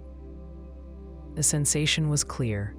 Yes, this meant the presence would answer some questions, just not the ones that assumed hierarchy or narrative. It answered the question of awareness, because awareness did not ask for control. It asked for recognition. The researcher asked another, "Do you understand what I am feeling?"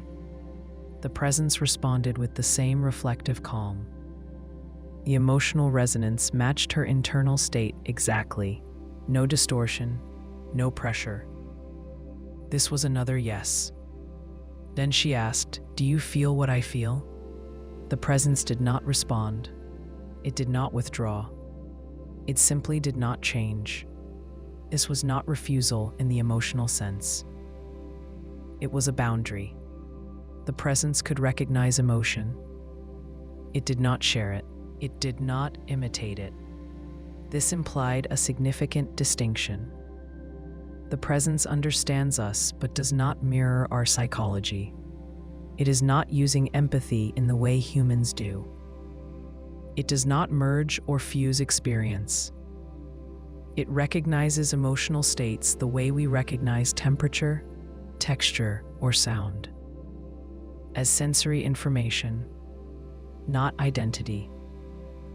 Another researcher asked a different kind of question. "Do you want anything from us?" The presence remained still. No shift, no withdrawal, no acknowledgement. The question contained the assumption of need. The absence of answer became the message. The presence does not want. This silence unsettled many because desire shapes most of human interaction. Nations want resources. Individuals want security, comfort, knowledge, identity. The idea that something intelligent might exist without wanting anything from us is difficult to process. We are used to relationships built on exchange. Silence in response to want breaks that structure. Another participant tried a simpler question. Should we change? Again, silence. Not because the presence did not understand, but because the presence does not instruct. A pattern formed. The presence responded only to questions rooted in awareness, not fear or desire. If the question was, "Are you here?" the answer was yes. If the question was, "Do you recognize us?" the answer was yes. If the question asked for meaning, direction, judgment, or identity, silence. This silence is not a void, it is a mirror. The presence will not define itself. It waits to see how we define ourselves. And that is the message. Note. That's it. Most of our fear comes from what we do not understand. The unknown carries risk because we cannot predict its behavior. We learn early to judge safety by familiarity. A gesture, a tone, a pattern of movement.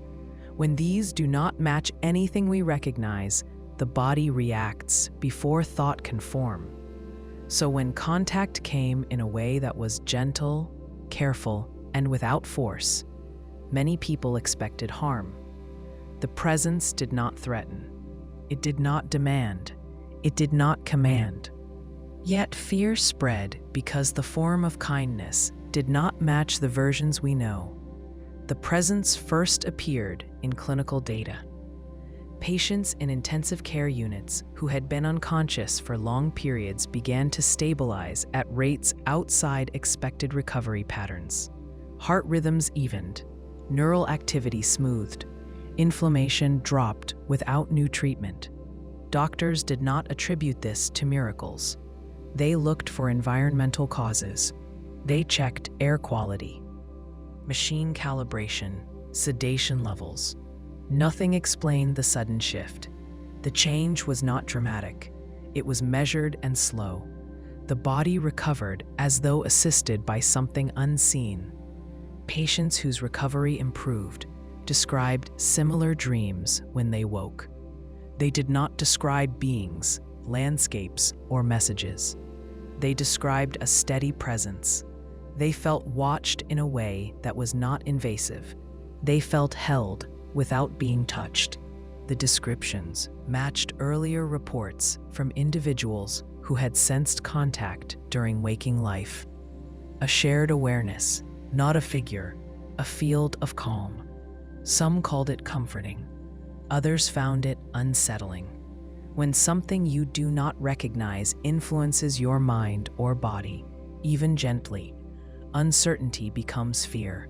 Care without explanation can feel like control. The presence did not respond to commands or pleas. It did not promise healing, yet healing occurred. It did not require belief. Patients who rejected the idea experienced the same effects as those who welcomed it. The presence acted without asking for permission, but it did not override will. When someone experienced fear so strong they wanted the presence to leave, the presence faded. Not instantly, gradually, like someone stepping back without turning away. This demonstrated awareness of boundaries. A researcher in cognitive neuroscience tried to understand how the presence interacted with the body. She studied the autonomic nervous system, the system that regulates heart rate, breath, and stress responses. Under the influence of the presence, stress pathways slowed, while repair pathways became active. The presence did not stimulate pleasure or sedation. It did not mask pain. It created the conditions for healing by reducing internal conflict. The body did the rest. This made some people uneasy. To create change in a living body without physical contact means something can act at the foundational level of biological regulation. That level of control, even when used to assist, is power. An unfamiliar power often creates fear. Imagine someone placing a hand on your shoulder in a moment of distress. If you know them, the gesture soothes. If you do not know them, the same gesture triggers alarm. The action itself is neutral. The meaning depends on context. In this case, the presence had no visible face, no cultural context, no shared history. The kindness had no recognizable origin, so fear filled the space where understanding had not yet formed. One scenario illustrates this clearly. A woman recovering from surgery described waking to the presence. She did not see anything in the room.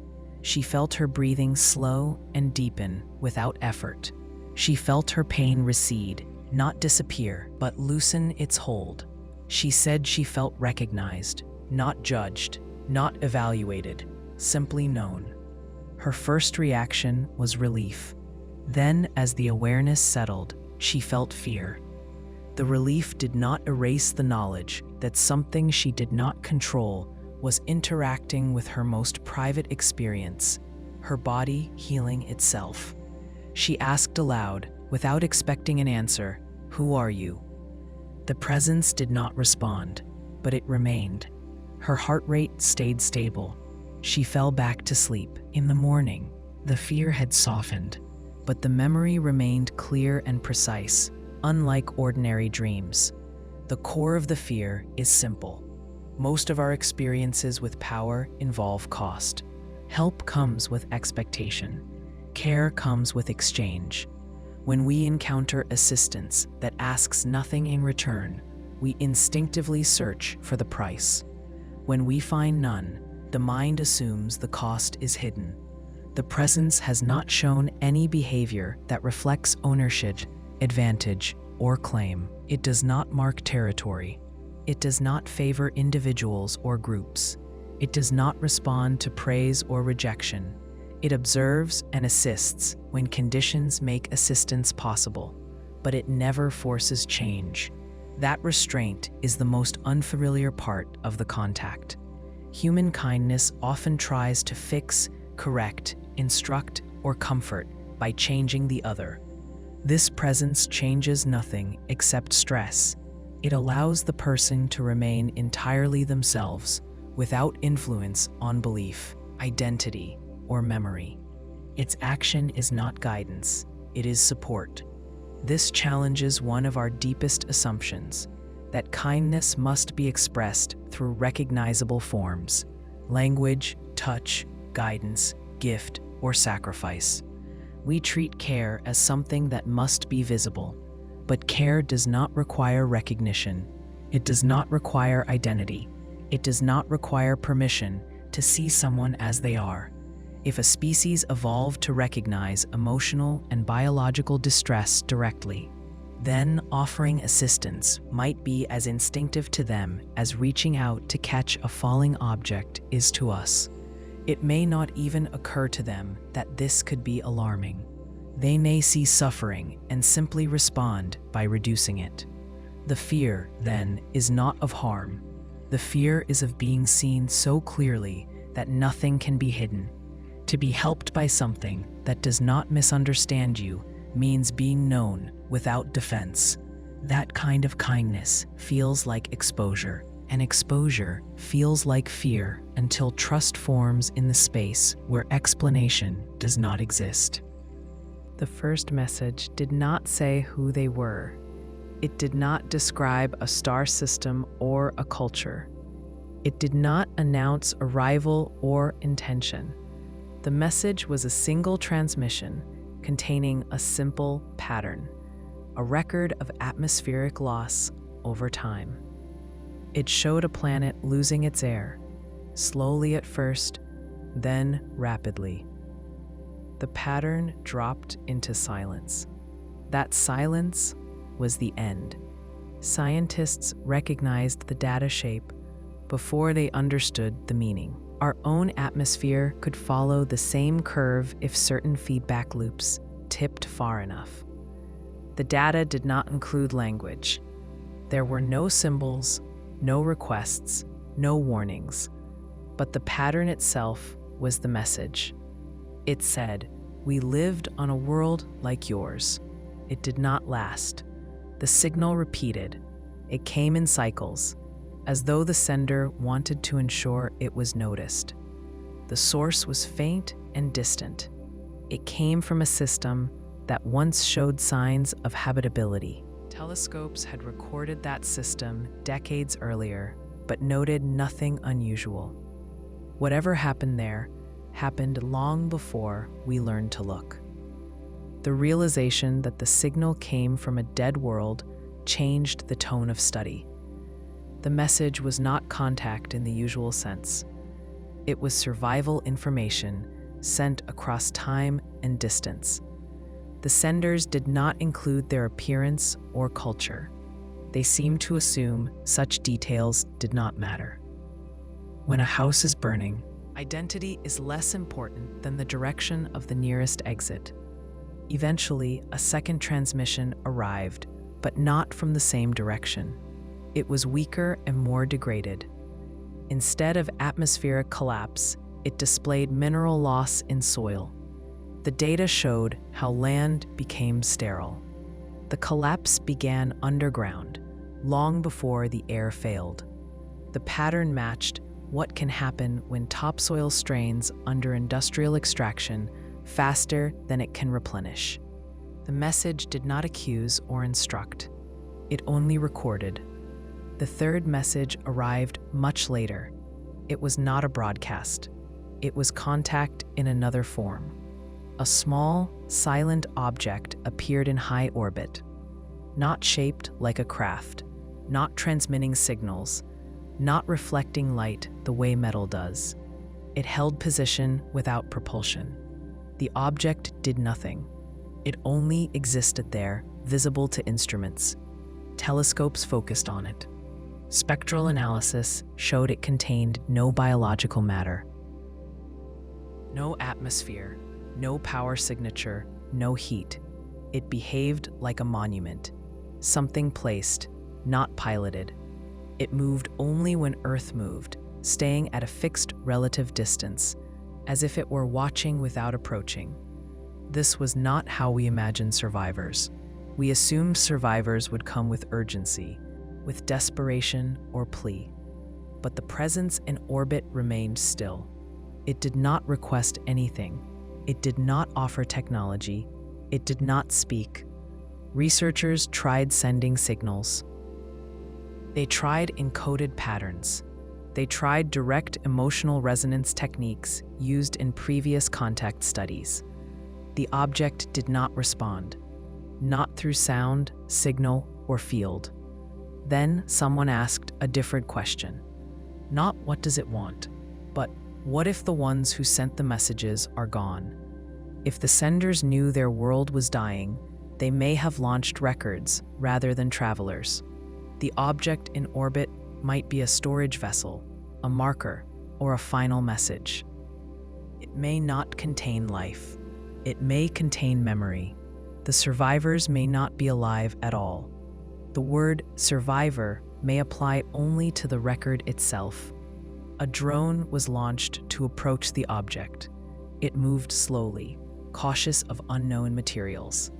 When it came within a certain radius, the object activated, but not in a way we expected. It did not emit light or sound. It projected a field of structured silence. Inside this silence, the drone's instruments stopped reading chaos. No random fluctuations, no environmental noise. The data became clean. The drone could measure every atom of its own structure with perfect clarity. The object was giving information, but not about itself. It allowed the drone to see itself without interference. This meant the object did not transmit answers. It provided conditions where questions could be understood without distortion. The scientists studying the event realized that silence was not absence. Silence was resolution.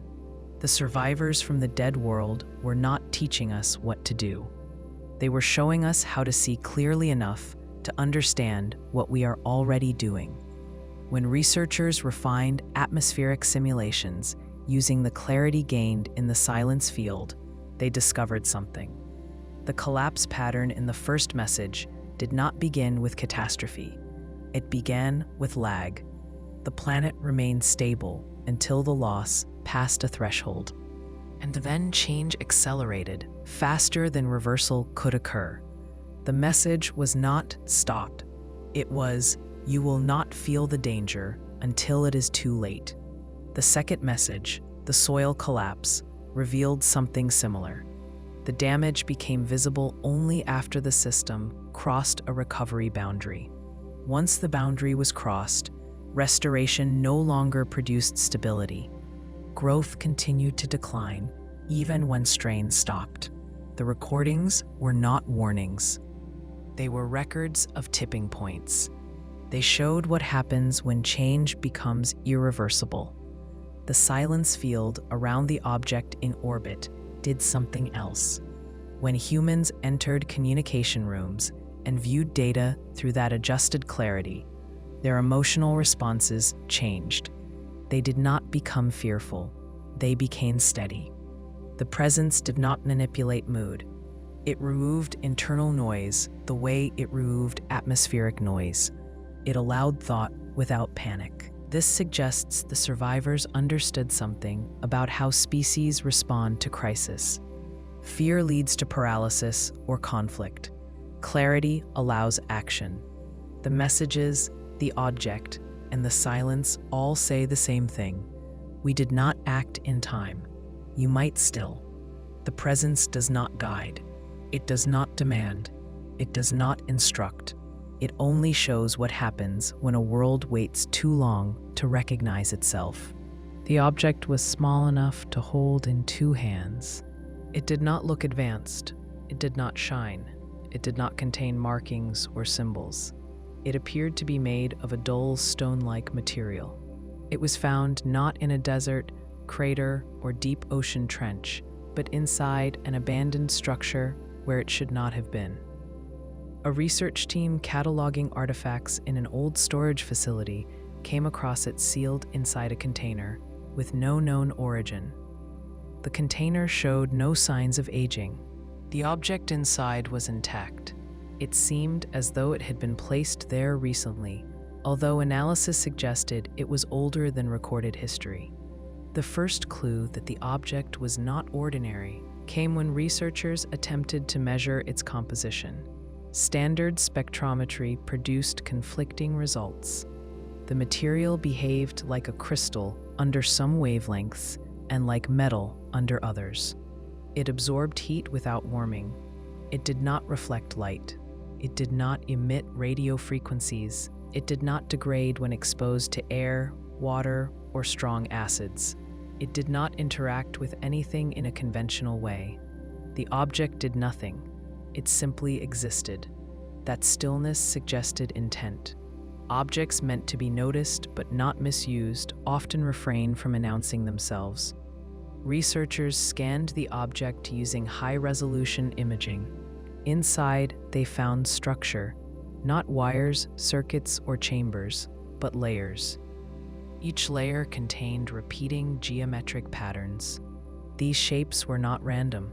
They resembled designs from mathematics, known as quasi-periodic tilings, patterns that fill space without repeating exactly, patterns that are stable and infinite. The structure resembled a blueprint, but not for a building or a device. It was a blueprint for a process. When observed under controlled electromagnetic fields, the layers inside the object shifted slightly, not physically, but in how they interacted with the field. The object adjusted in response to external conditions.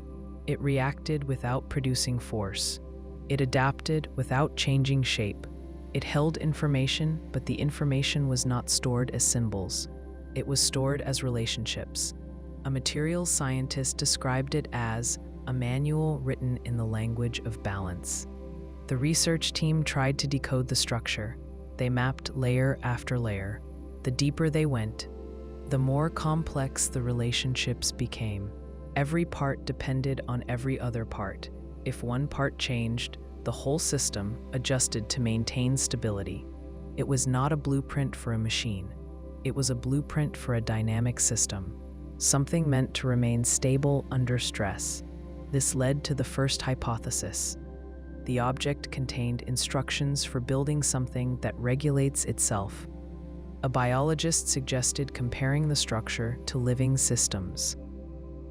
Cellular networks operate through feedback loops. Blood chemistry stabilizes itself. Ecosystems distribute strain across species and resources. The object mirrored this kind of pattern. It did not instruct construction step by step. It showed how to shape a system that can survive disruption. The team realized the object might contain the blueprint for resilience. The next discovery came from testing small-scale simulations, using the object's internal geometry as a model. Researchers built algorithmic systems designed to manage resource distribution. These simulations balanced supply and demand without central control. They did not collapse under stress. They adapted to change instead of resisting it. Applied to agriculture, the model redistributed soil nutrients in a way that reduced depletion. Applied to energy grids, it prevented overload without requiring prediction. Applied to atmospheric models, it showed how to slow feedback loops that amplify climate extremes. The blueprint did not solve problems. It revealed how to prevent systems from reaching failure states. It did not offer cure, it offered equilibrium. This is when the research changed direction. The object became less of a curiosity and more of a message. Not one written in language, but one expressed through design. The message said, "We built systems that lasted until they did not." This design is what kept them stable for as long as they endured. A second implication followed. If the blueprint teaches how to maintain stable systems, then the world that created it likely faced instability. A species must first recognize that stability is not achieved through control or growth, but through balance. A system cannot expand endlessly. It cannot extract without restoring. It cannot dominate without breaking its own foundation. The blueprint does not function if the user wants power. It functions only if the user wants continuity. One researcher explained it this way: the blueprint works only if we stop trying to take more than we give.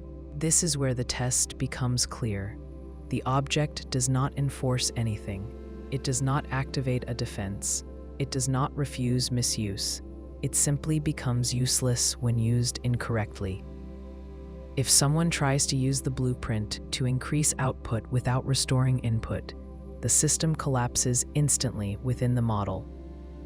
If someone tries to use it to concentrate resources instead of distribute them, the design cancels itself. It teaches by letting failure reveal itself. The presence who left the object understood something about survival.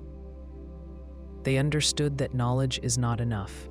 Wisdom is required, and wisdom cannot be forced. It can only be chosen. The object sits now in a controlled research environment. It is monitored, scanned, and studied. The blueprint continues to reveal patterns, slowly, because each layer can only be understood after the one before it is applied. The message cannot be rushed. It is paced by the capacity of the learner to understand balance. We received a gift, but it is not an upgrade. It is a mirror. It shows whether we are capable of learning what they learned, and whether we can act before our world reaches the place where theirs ended. When people imagine first contact, they expect something dramatic, a landing, a broadcast, a moment where everything changes at once. But many events in life do not arrive with a spectacle. Seasons shift without a single defining day. Illness and healing both begin quietly. Understanding often appears slowly, recognizable only in hindsight. Contact, as it turns out, can follow the same pattern. The arrival was not a moment. It was a gradual recognition that something in the world had changed, and that the change did not originate from us. The first signs were subtle, not sightings, not objects, patterns. Satellite operators noticed that orbital debris stopped behaving the way it normally did. Small fragments of metal and spent rocket housings usually drift unpredictably. Over time, they collide, break apart, or fall into the atmosphere. but over several months, collisions decreased. Orbits stabilized. Objects that should have decayed remained suspended. When analysts reviewed orbital dynamics, they found a stabilization pattern that did not match known physical forces. Gravity had not changed. Atmospheric drag had not changed. Yet debris behaved as though something was guiding it into safe spacing. The adjustment did not benefit any one nation or program. It did not create advantage. It simply prevented unnecessary damage. It was careful, precise, and quiet. Next came the change in deep-sea currents. Oceanographers recorded shifts that did not match expected climate models. Currents that once showed chaotic turbulence began moving in smoother patterns. This did not reduce water temperature. It did not alter circulation in a dramatic way. It made the system more stable. Large storms still formed. Tides still rose and fell. But deep water turbulence decreased, which made surface conditions less volatile. The change reduced erosion, coral bleaching, and nutrient disruption.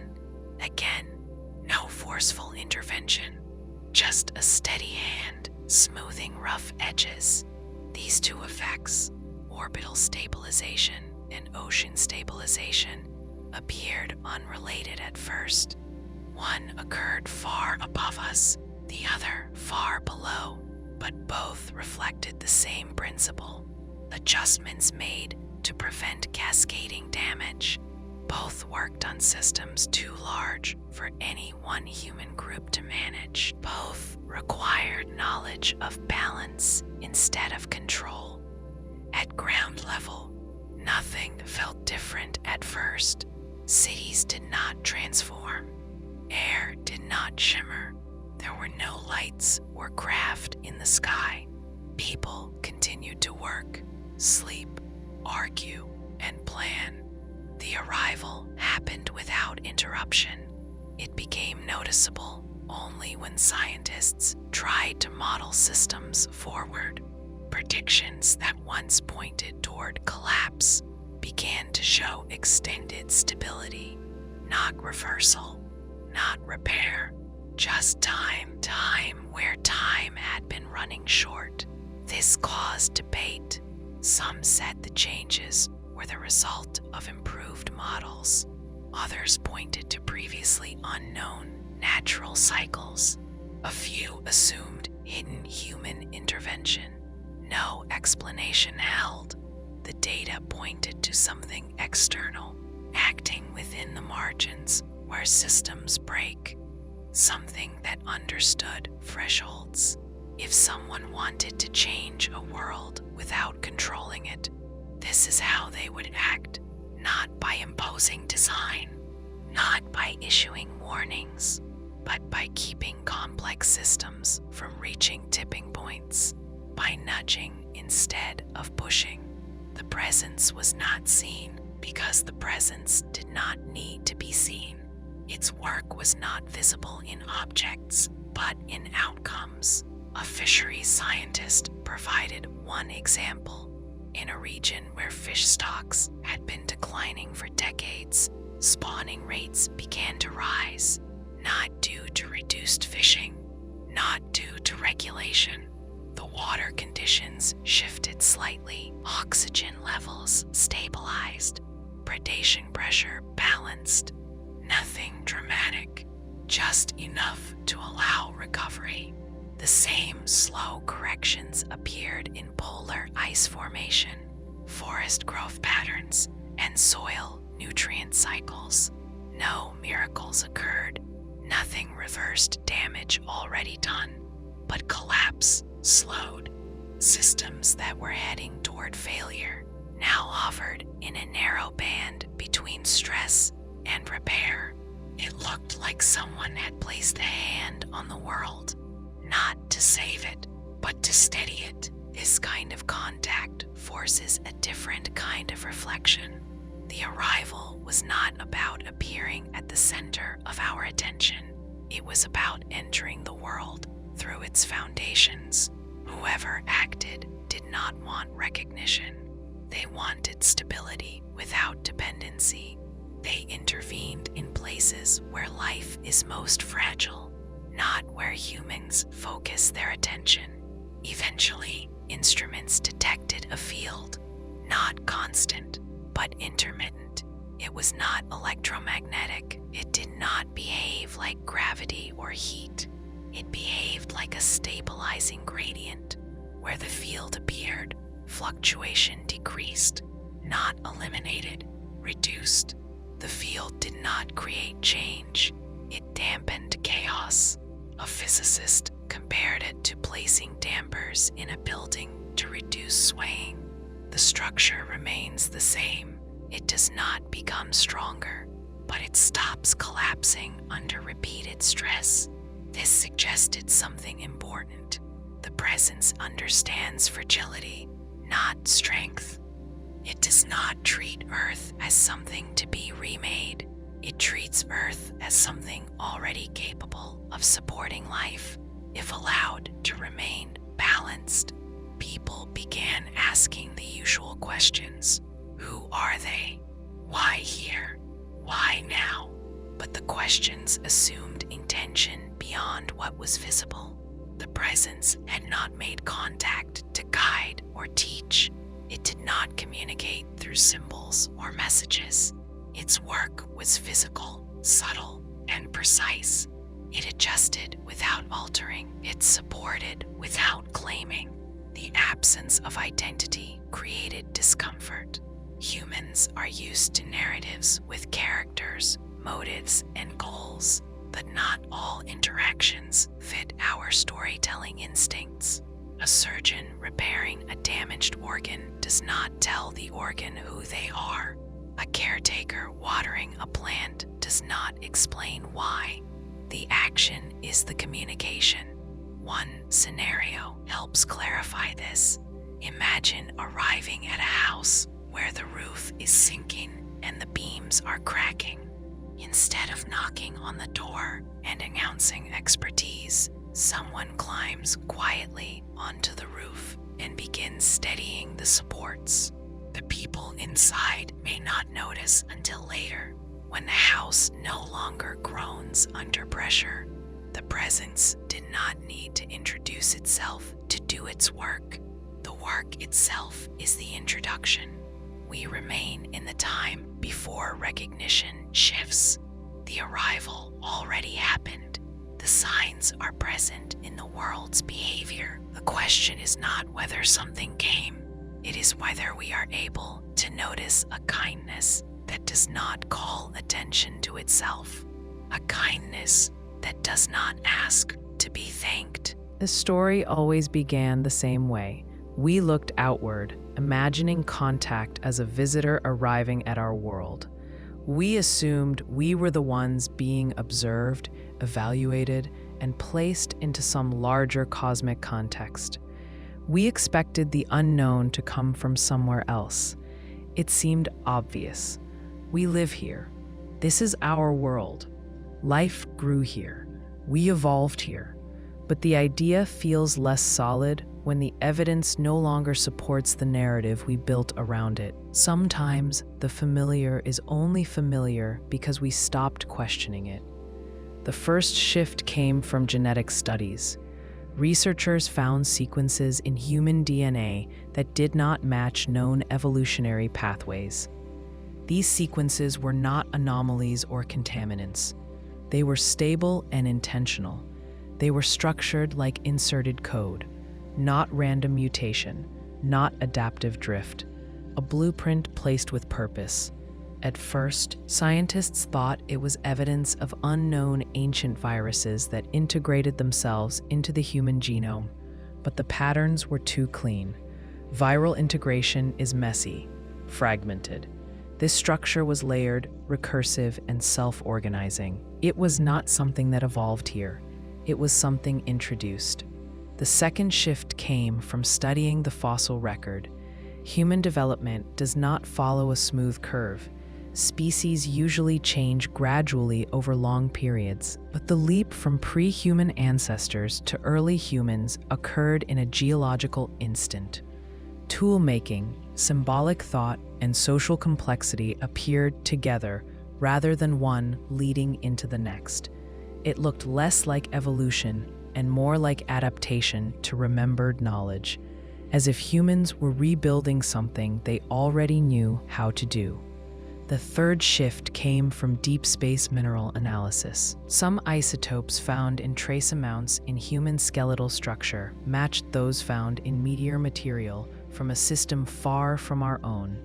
Not particles that drifted across space at random, but heavy isotopes that do not travel far without deliberation. This led to a question that no one expected to ask seriously. What if humanity did not originate here, but arrived? Not in ships, not in fleets, not in a single moment. Arrival could take place through slow processes, seeding, distribution, long sleep, integration with existing ecosystems, survival not as conquest but as adaptation. The idea unsettled many. It implies that alien and native are not fixed categories. It also implies that our sense of belonging might be memory, not origin. One paleontologist explained it quietly. The Earth took us in. That does not mean it made us. If we did arrive, then the story changes. We did not find ourselves alone and trapped in an indifferent cosmos. We became part of a system that supported us long before we understood it. The Earth did not resist us. It stabilized us. It provided air we could breathe, gravity we could withstand, and nutrients we could absorb. Either this was improbable coincidence on a scale beyond reason, or it was selection. This world matched us because we were meant to match it. The question becomes, selected by whom or by what? Some believe a species engineered our ancestors and placed them here. Others think humanity is the result of natural panspermia, life traveling through space on stone and ice, finding new environments to grow. Both possibilities shift the meaning of home. If we are travelers who adapted to a new world, then home is not the place we began. It is the place we learned to belong. This realization affects how we think about contact. If we are not the hosts, but the guests, our fear of others may come from recognizing something we once were. When we imagine alien visitors, we picture an arrival that disrupts our world. But perhaps our existence was the disruption, and the Earth absorbed it as any living system adapts to change. One scenario illustrates how perspective shapes fear. Imagine a person who grew up believing they were born into a family, only to learn they were adopted from far away. Nothing about their daily life changes. The meals, the memories, the bonds remain real, but identity shifts. A feeling of belonging does not disappear. It becomes chosen instead of assumed. The same applies here. Being alien does not mean being unwelcome. It means being part of a larger story that is older than Earth. There is another implication. If we are not native to this world, then we have already survived the most difficult part of any species' life cycle, finding a home. Life that can cross the void must endure collapse, migration, and uncertainty. We carry resilience in our biology. That resilience may explain our pattern of expanding, exploring, and reshaping environments. Not as conquest, as instinct. A memory of having once needed to build shelter where we did not belong yet. But instinct can also mislead. If we continue to act like travelers rather than inhabitants, we risk treating Earth as temporary, something to use rather than something to join. A traveler who never unpacks remains ready to leave at any moment. A species that never accepts its environment as part of itself will not protect it. This is where the realization becomes relevant to the present. If we are the aliens, then our greatest task is not discovering new worlds. It is learning to stay. Contact, if it comes, may not feel like meeting something unfamiliar. It may feel like remembering something known long before language. The ones who shared our origin, if they still exist, may not arrive as strangers. They may arrive with recognition, and we may understand them not in words, but in the part of us that has always carried the memory of traveling through darkness toward a light we could live under. A child adopted into a family does not lose their origin, but they gain another one. Identity becomes layered. Home is not where life began. Home is where life continues. The moment we realize we are the aliens is not frightening. It is steady. It explains the ache we carry when we look at the stars. It explains why silence never feels empty. We have always been listening for where we came from, but we have also been learning how to belong where we are. No one expected them to look familiar. We assumed that if another species ever reached us, it would be foreign in form, mind, and intention. Something so different that comparison would be impossible. But the first encounters did not provoke wonder or shock. They provoked unease. Not because the visitors were strange, but because they resembled us in ways that had nothing to do with appearance. They reflected our behavior, our flaws, and our quieter hopes back to us. Not through imitation, but through understanding. They did not copy speech. They did not adopt gestures. They did not mimic expressions.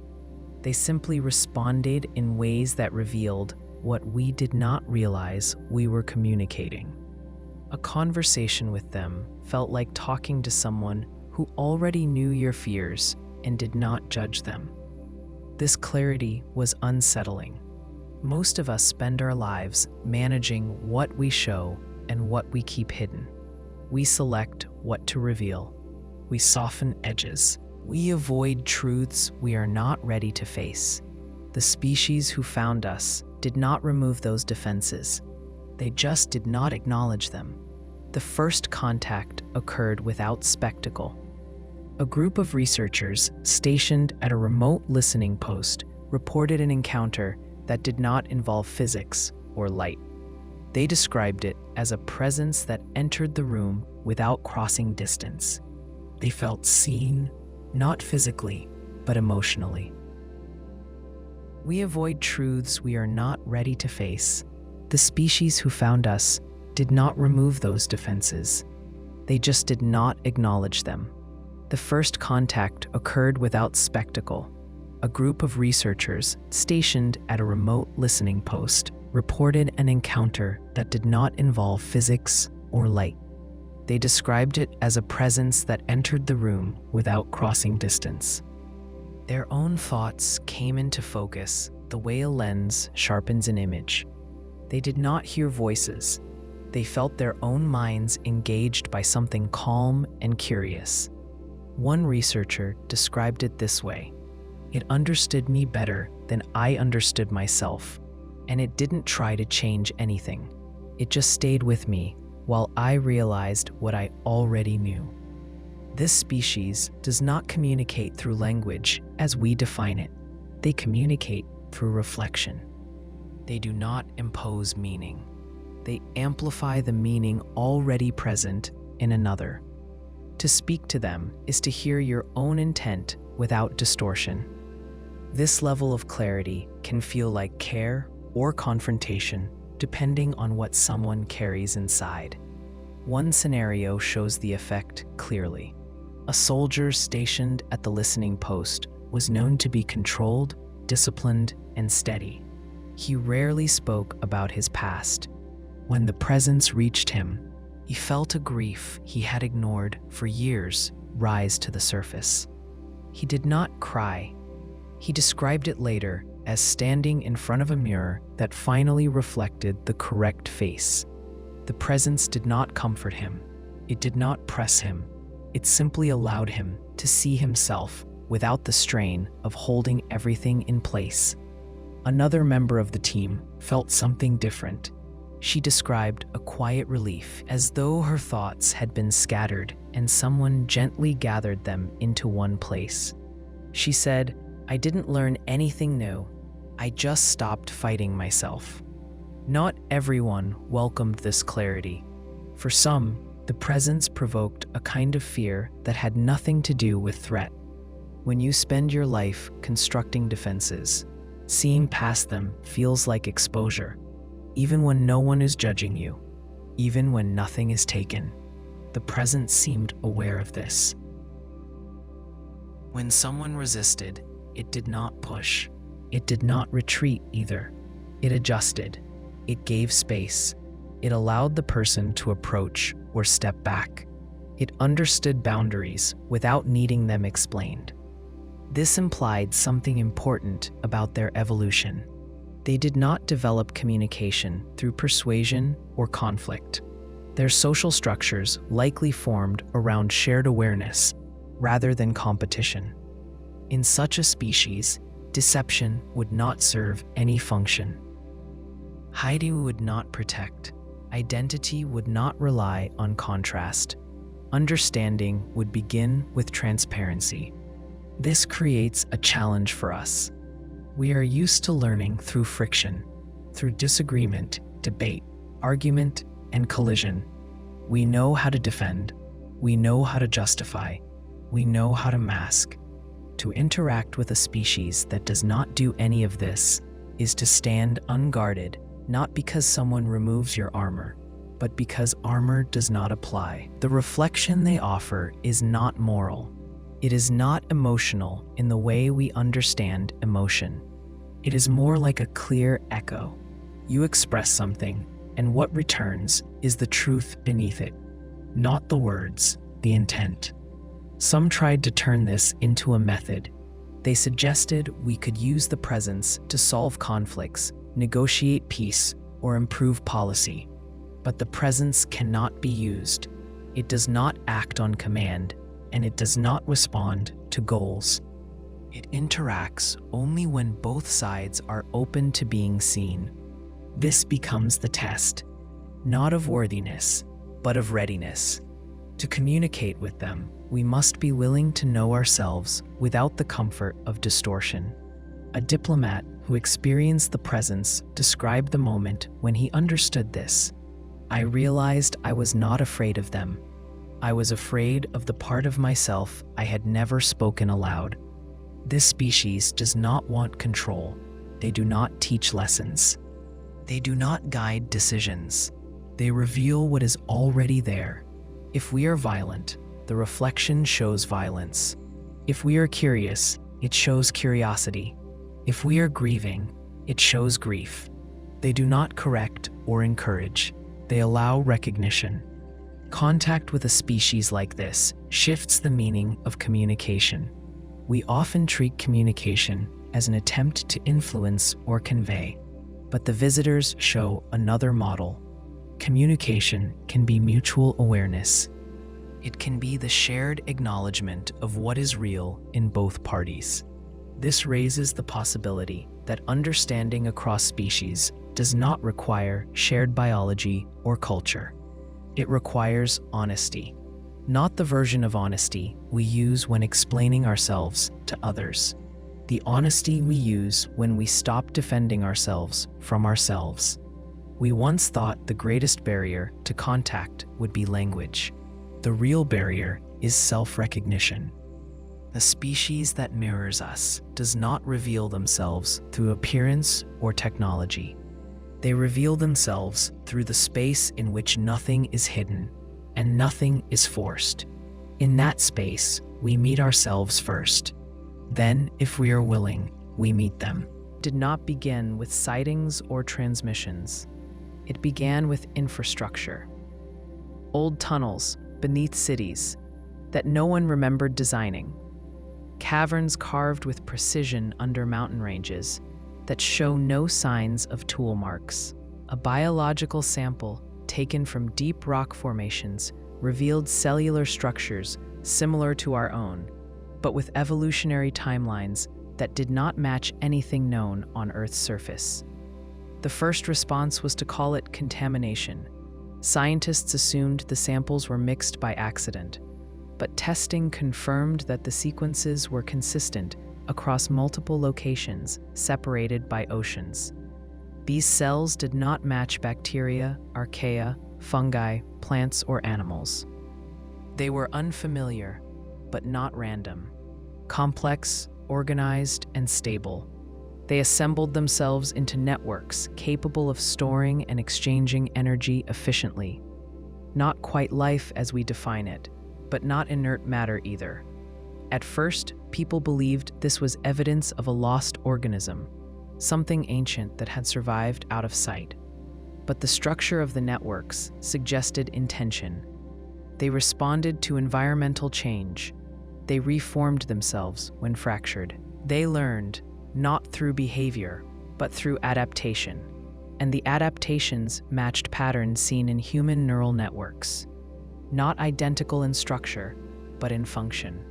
These underground systems responded to stress the way brains respond to experience. The colony had been here longer than recorded history, possibly long before humans evolved.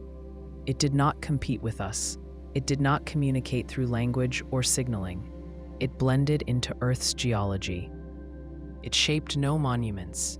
It left no artifacts, but it maintained itself across deep time. Contact came when we realized it already knew we were here.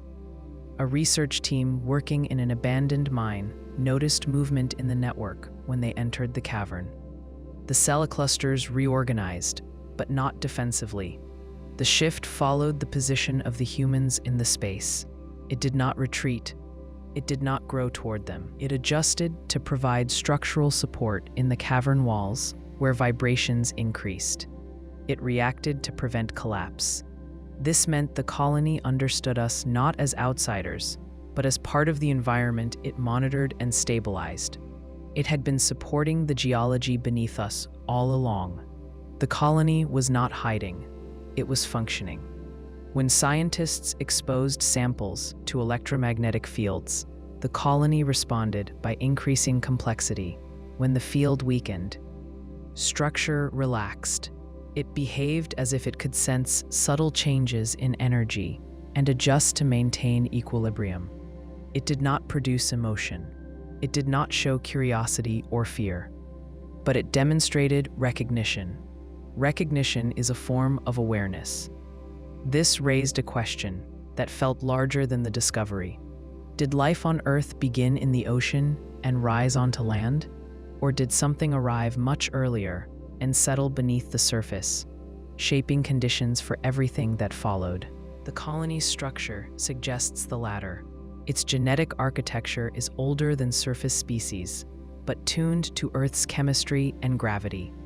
It behaves as if it adapted to Earth, but not from Earth. If a traveler arrives and stays long enough, they eventually stop being a visitor. Contact did not require translation. It required observation. When sensors monitored the colony over long periods, a pattern appeared. It responded to global stress events, during volcanic eruptions, during earthquakes, during rapid climate shifts in the fossil record. The colony redistributed energy across its network to maintain stability in the crust. It acted like connective tissue in the planet's body. This changes how we understand alien. It does not mean foreign. It means origin unknown. The colony may not have come from another star system. It may have arrived on ancient fragments of planetary debris, or it may be part of a universal pattern of life, forming networks wherever conditions permit.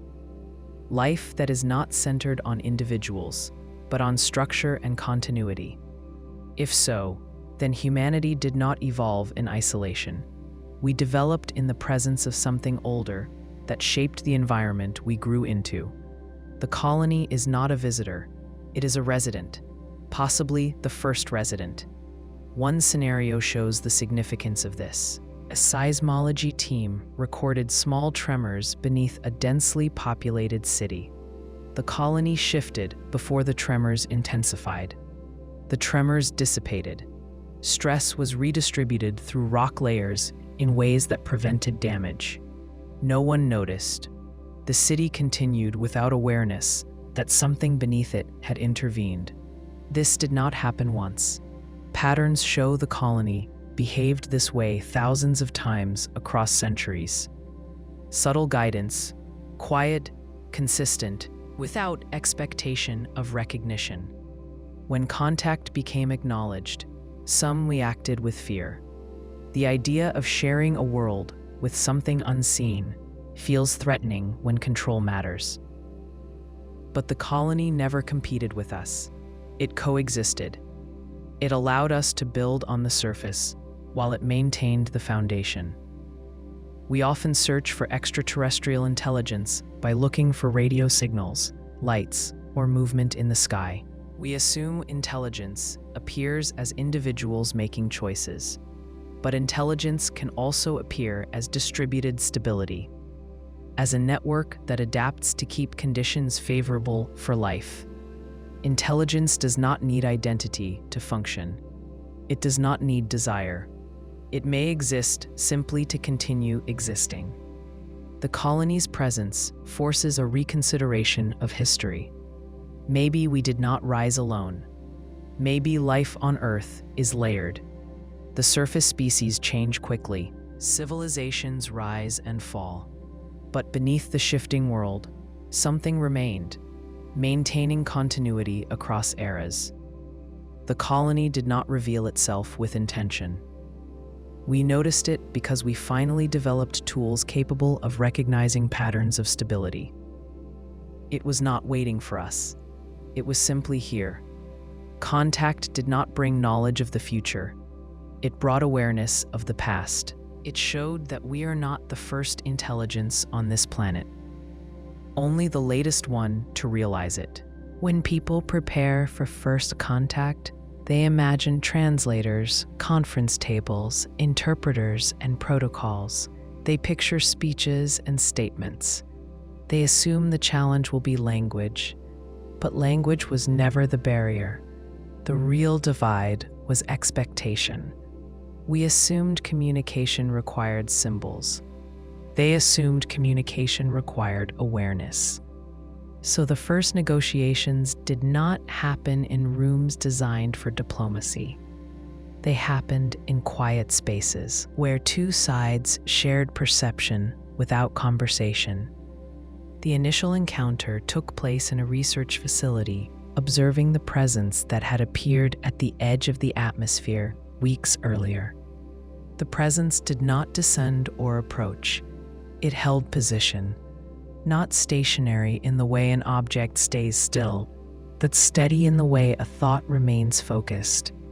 The presence did not radiate light or produce measurable force.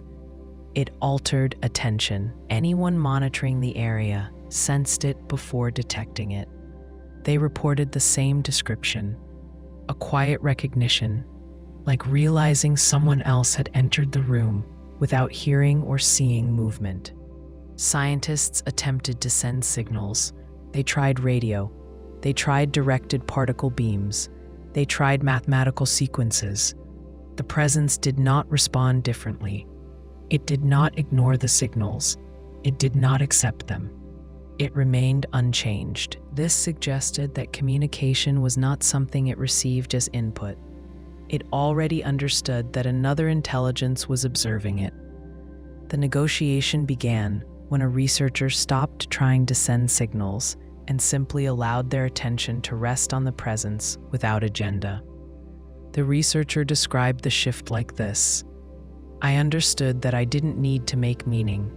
I only needed to notice what was already being shared. There were no images, no sounds, and no words. The understanding came in the form of alignment. Not agreement, alignment.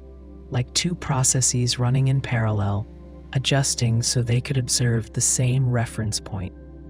This form of communication is difficult to explain because it does not resemble telepathy. It is not thought transfer. The presence does not place ideas into the mind. It creates a stable environment in which the mind can see its own intent clearly. Meaning arises because both sides are holding attention in the same direction. To clarify, imagine two people sitting in silence. If they sit without distraction, without expectation, and without trying to influence one another, awareness becomes shared. They understand each other not through expression, but through the absence of barriers. This presence turned that experience into a scalable form of communication. The negotiations did not involve requests or offers. No side tried to persuade. The presence allowed humans to notice their own assumptions. At first, this caused anxiety. People expected demands. When none came, they looked for hidden motives. But the absence of motive was real. The presence had not approached to gain territory, resources, protection, or advantage. It simply acknowledged that another intelligence was aware of it. That was the entire foundation for contact. One scenario shows how the communication unfolded. A biologist on the team believed the presence should be asked to share knowledge. She focused on the idea of cures, solutions, and improvements. The presence did not respond, but something changed in her awareness. She realized that her desire for solutions came from fear, not curiosity. She wanted the presence to fix something. When she let go of the idea of benefit and looked instead at the situation as shared existence, the tension dissolved. The presence had not rejected her. It had simply waited for her intention to become clear to herself. Another member of the team carried suspicion. He believed the presence was preparing to influence humanity. When he held this belief, the presence felt distant, though it did not change position. When he examined the suspicion, not discarding it, but seeing where it came from, the distance faded. The presence was not resisting him. It reacted to internal clarity the way a stable surface reacts to weight, evenly. This pattern continued. The presence never contradicted, corrected, or instructed. It did not supply missing knowledge. It did not encourage specific outcomes. It allowed recognition to arise inside the humans involved. Negotiation, in this sense, was not about reaching agreement. It was about reaching mutual comprehension of intention. The presence understood that humans needed time to see themselves before they could understand what the presence represented. The presence did not accelerate the process. It did not slow it either. It matched tempo. This suggests something significant about the species or intelligence involved. It does not define communication as the transmission of content. It defines communication as the alignment of perception. Once perception aligns, content is unnecessary. For example, when the team considered whether the presence might be dangerous, no answer came in the form of assurance. Instead, the awareness of the presence did not contain threat, not neutrality, but harmlessness. It did not approach vulnerability as weakness. It approached it as the natural state of all beings coexisting. This lack of defensive posture unsettled some members of the team. Humans associate safety with vigilance, but the presence did not perform vigilance. It did not watch for risk. It existed in trust, not emotional trust, structural trust, the kind that comes from understanding that existence does not require opposition. This was the real negotiation. The presence revealed that human fear is not a response to danger. It is a response to the expectation of danger. When the expectation lifted, so did the fear. The presence did not remove fear. Humans stepped out of it when they noticed they were holding it. There is a moment that is often referenced by those who experienced the presence directly. The room had been quiet for hours. The team was seated in silence. No progress seemed visible. Then someone laughed, not out of humor, but out of recognition. They saw how much effort they had been putting into trying to communicate, when communication had already been occurring from the beginning. Nothing new happened. Awareness simply caught up. No one can claim ownership of the negotiation. No decision was reached. No treaty was formed. But every person in the room left with the same understanding. Communication does not require exchange. It requires willingness to stand without performance. The presence required nothing. The humans stopped insisting on proving themselves, and meaning filled the space between them, steady and clear. It appeared first as a distortion, not an object. Instruments recorded a change in local field values at high altitude, but cameras saw nothing. Radar passed through it. Light did not reflect, yet something occupied space. Not space as we understand it, but presence. The shift was not visual, it was cognitive. Observers reported the same experience, the sense that something was there before they had any reason to believe it. Recognition arrived first. Perception followed. Understanding came last. The phenomenon hovered above the atmosphere, neither falling nor rising. It did not move with wind or gravity. It remained steady, as if anchored by intention alone. Scientists assumed it was a stealth vessel. They tried to define it by absence. No mass signature, no emissions, no heat, no measurable structure. But every attempt to categorize it failed. The more they studied it, the more clear it became. The ship was not built from matter. It was built from something else. The breakthrough did not come from physics. It came from human response. People who observed the presence described memories surfacing unprompted. Not random flashes, and not emotional projection. The memories were precise and consistent. Childhood rooms long forgotten. The faces of strangers met once and never again. The feeling of standing beside someone who has passed away. The presence seemed to interact with memory the way light interacts with surfaces, not forcing anything, revealing. One researcher described it as though the mind had become a mirror turned inward. The vessel did not access memory. It stimulated the pathways by which memory forms. It allowed the observer to see the structure of their own experience. This was not manipulation.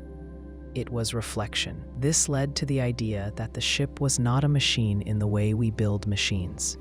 It was a construct formed from shared memory among the beings who created it. If a species developed cognition, not around physical space but around collective experience, their structures might not require material at all. Their architecture could arise from coherence. Memory could serve as framework.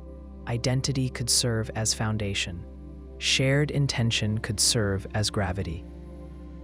The vessel changed shape depending on who perceived it, not visually, but conceptually. Each person described its form differently. Some saw a vast curved hull, like an arc. Others described a field or horizon. A few said they did not see anything, only understood it in their thoughts. Yet despite variations, every description maintained one constant feature. The vessel felt complete, finished, whole, not imagined or hallucinated, more real than the room the observer stood in. This consistency suggested the vessel did not present itself to the senses, but to the part of the mind that organizes perception. It adjusted to the internal structures humans already use to understand space, form, and continuity. The vessel did not impose meaning. It cooperated with the mind's natural patterns. One scenario makes this clearer. An engineer trained to think in structural terms described the vessel as a lattice of tension and support. A musician perceived it as layered resonance. A psychologist perceived it as overlapping centers of awareness. Each person encountered the same thing, but interpreted it through their own domain of understanding. The vessel did not project an image. It allowed the observer to translate presence into their own language of reality. This suggests the species that created the ship does not separate memory from object. For them, memory is not record, it is infrastructure. A ship made of memory would not travel through space by pushing against matter. It would travel through meaning. It would move by aligning experience across distance. If their minds hold coherent shared history, then space does not separate them. Their vessel is the continuation of themselves across location. The first direct contact happened when researchers allowed themselves to observe without analysis. They did not try to measure or decode. They simply attended. A quiet alignment occurred. Not communication, recognition. One person described it as realizing that the vessel had been aware of them long before they noticed it. The awareness did not feel intrusive. It felt familiar, like recalling a dream that always belonged to you but had been forgotten. This opens a difficult question. If the vessel is built from memory, whose memory is it? The answer did not come in words, but in experience. Observers reported a shared understanding. The vessel contained the history of its makers across generations. Every life, every choice, every transformation. They did not store memory individually. They wove identity into a collective continuity. They did not lose the past. They carried it with them, literally. In this context, the vessel is not transportation, it is inheritance. Humans who stayed in contact with the presence for long periods noticed another effect. Their perception of time shifted. Not time itself, only the sense of its flow. Past events no longer felt distant. They felt present. Not in a painful way, in a grounding way. Regret lost urgency. Grief lost the sense of being unsolvable. Memory became part of now, rather than something that trails behind. This suggests that the makers of the vessel do not divide time the way we do. They do not treat memory as something gone and the future as something approaching. They exist in continuity. To them, traveling is not movement. It is alignment of presence. The vessel did not arrive. It was always where it needed to be. Contact began only when human awareness synchronized with it. This raises a final possibility. They did not come to teach or to intervene. They came because their memory includes us. Perhaps contact is not discovery. Perhaps it is return, not in the sense of ancestry or origin, but in the sense of recognition. The vessel did not announce itself, because arrival was not arrival. It was acknowledgement. A ship made of memory does not cross distance. It waits for the ones who remember to notice. When people imagine communicating with another world, they picture a direct exchange. One side speaks, the other replies. The conversation unfolds in real time. But distance changes everything. Light moves fast, but space is vast. A message sent to a nearby star might take years to arrive. Any reply would take years more. A conversation becomes something measured in decades or lifetimes. Patience is not optional, it is the foundation.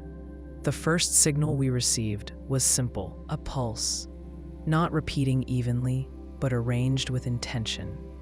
The pattern mirrored prime number sequences. This detail removed doubt. Nature produces patterns, but not prime sequences without mechanism. Something created the signal. Someone. We sent a reply. It was basic, built from the same structure. We did not add meaning beyond the acknowledgement of receipt. There was disagreement over whether to send more. Some argued that silence was safer. Others said silence would be its own statement. The reply went out. The waiting began. Years passed. People forgot. Governments changed. Projects lost funding.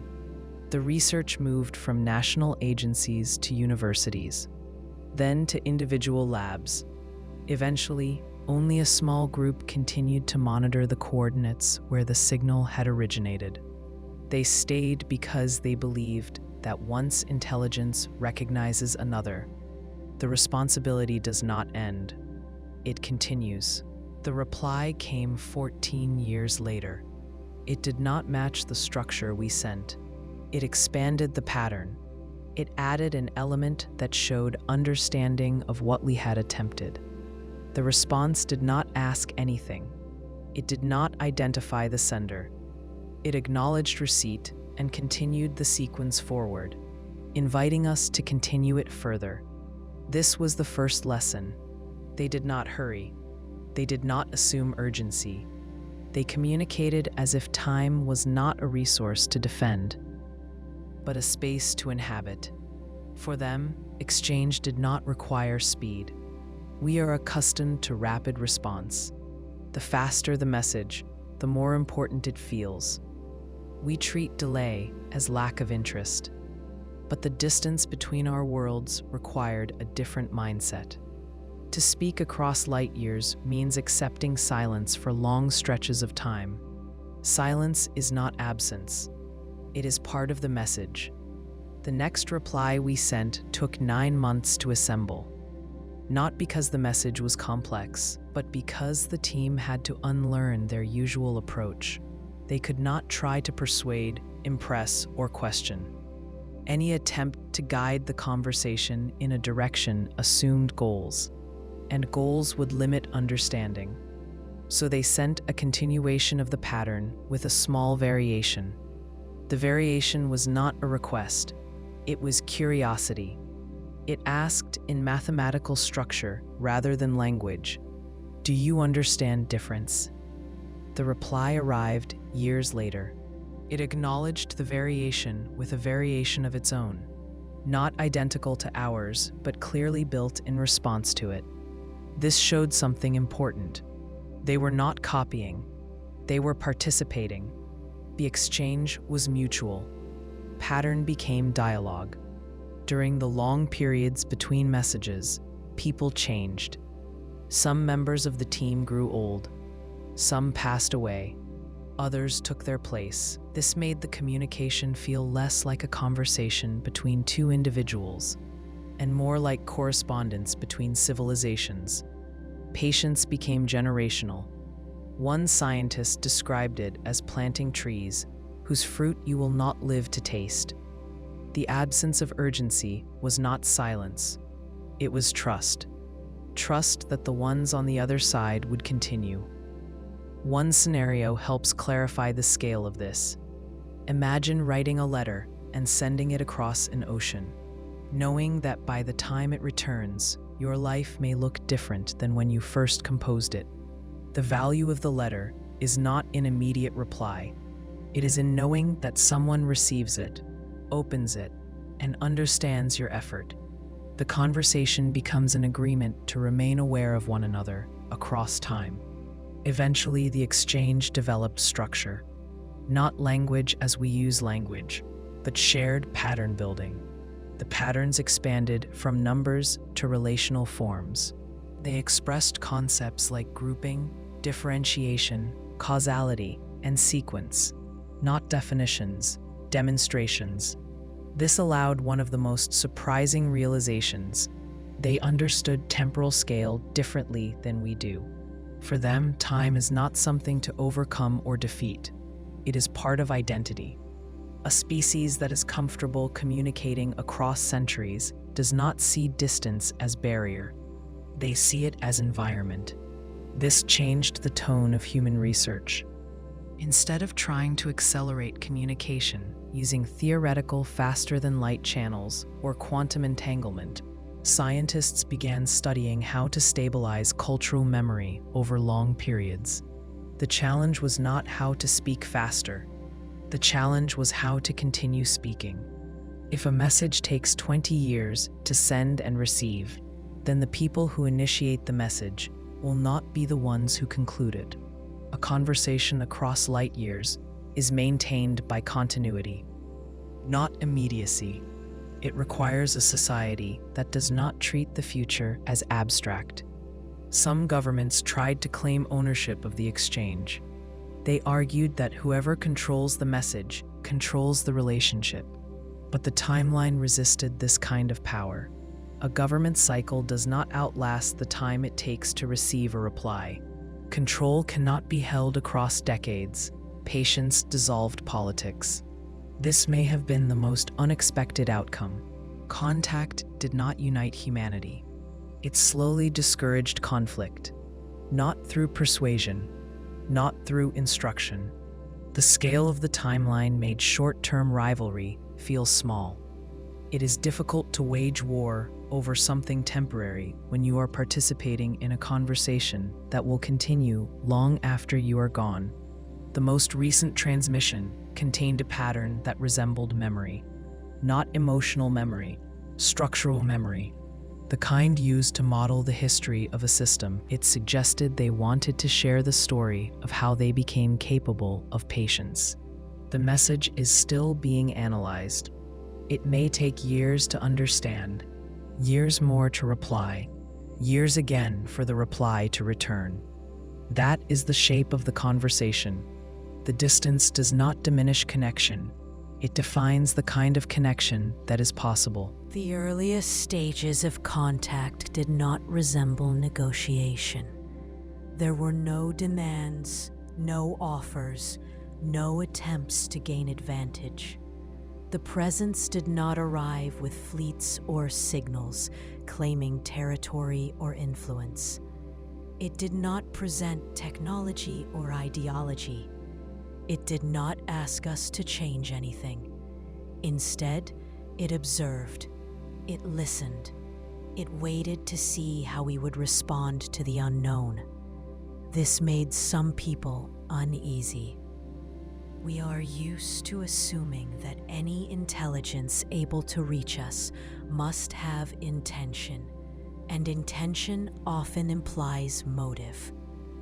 But when something does not display threat or hunger for resources, the mind struggles to assign meaning. We are familiar with conquest because history has shown us its pattern. Curiosity, especially when sincere, is harder to interpret. It asks nothing and expects nothing, which can be more disarming than hostility. The presence behaved with what could be called patience, but patience may not be the right word. It did not seem to be waiting for an outcome. It seemed to regard shared awareness as the entire purpose of the encounter. This was not diplomacy built on bargaining. It was diplomacy built on wonder, an openness to what is unfamiliar without trying to control it. Humans often react to the unknown with fear or with an attempt to categorize it. When the researchers encountered the presence for the first time in a controlled setting, some tried to analyze it through sensory data, others tried to treat it as potential threat, and a few tried to interpret it symbolically. None of these approaches resulted in progress. The presence did not fit threat response models, did not behave as technology, and did not respond to symbolic decoding. The shift happened when humans stopped trying to use the interaction and started to experience it. When they approached it without agenda, understanding emerged, not in the form of answers, but in the form of perception. The presence communicated not by transferring information, but by revealing patterns already available in the observer's own awareness. To clarify this, consider a simple example. When a child encounters something new, a shell on the beach, a tool, a bird, they approach it without assumption. They explore, they watch, they touch, not to take ownership, but to understand. The wonder does not require explanation. It creates its own meaning. The presence approached us this same way. It did not assume superiority or inferiority. It did not try to impress or intimidate. It simply allowed us to see ourselves in relationship to something larger. This approach to contact does not fit traditional diplomacy. Traditional diplomacy is built on the defense of interests. Curiosity-based diplomacy assumes that mutual presence itself is valuable. The goal is not agreement. The goal is connection. A scenario from the early observation logs illustrates this clearly. A linguist attempted to engage with the presence using structured, symbolic language patterns designed to test whether it could interpret logical structure. The presence did not respond. But the linguist later reported that while attempting to parse the silence, she became more aware of her own assumptions about language, how she equated meaning with structure and expression with control. Her realization came from within, not from the presence offering any directive. The presence simply held space for understanding to arise. That is the core of this diplomacy. The unknown did not impose knowledge. It revealed the mind's own workings by reflecting them clearly. This has a stabilizing effect. When people realize that fear, aggression, or urgency arises from internal expectation rather than external threat, they stop projecting conflict onto what they cannot understand. Curiosity takes the place of fear. Inquiry takes the place of defense. Engagement becomes exploration rather than strategy. This is not to say the presence is passive. It is responsive. But its responsiveness is gentle. When someone approaches with fear, the presence does not escalate. It holds calm, allowing the person's fear to settle on its own. When someone approaches with arrogance or the desire to prove something, the presence does not resist or yield. The arrogance dissolves because there is nothing to oppose or dominate. When someone approaches with open curiosity, the presence expands their attention, allowing deeper understanding. This suggests a culture or species for whom knowledge is not weapon or currency, but companionship. They do not treat understanding as something to acquire. They treat it as something to share. In another documented encounter, a researcher who had spent years working on climate stabilization models found himself thinking about his work differently while near the presence. He realized he had been approaching the problem as something to solve, to win against.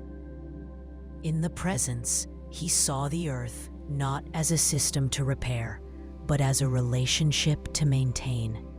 This shift was not suggested, it emerged. The presence did not send instruction, it allowed clarity. Conquest relies on separation. Wonder relies on connection. When curiosity becomes the primary mode of engagement, domination becomes unnecessary. There is no need to claim or defend when both sides recognize that understanding itself is the shared ground. This kind of diplomacy does not produce treaties. It produces awareness. It does not secure borders. It dissolves the need to treat borders as threats. It does not create alliances. It reveals that alliance is already present in the nature of shared existence. Contact did not teach us something new. It allowed us to notice what was already here, beneath our defenses and expectations. The presence demonstrated a different kind of power, the power not to influence, but to let understanding arise without force. This is the diplomacy of wonder, a form of contact where the unknown is not something to master, but something to meet.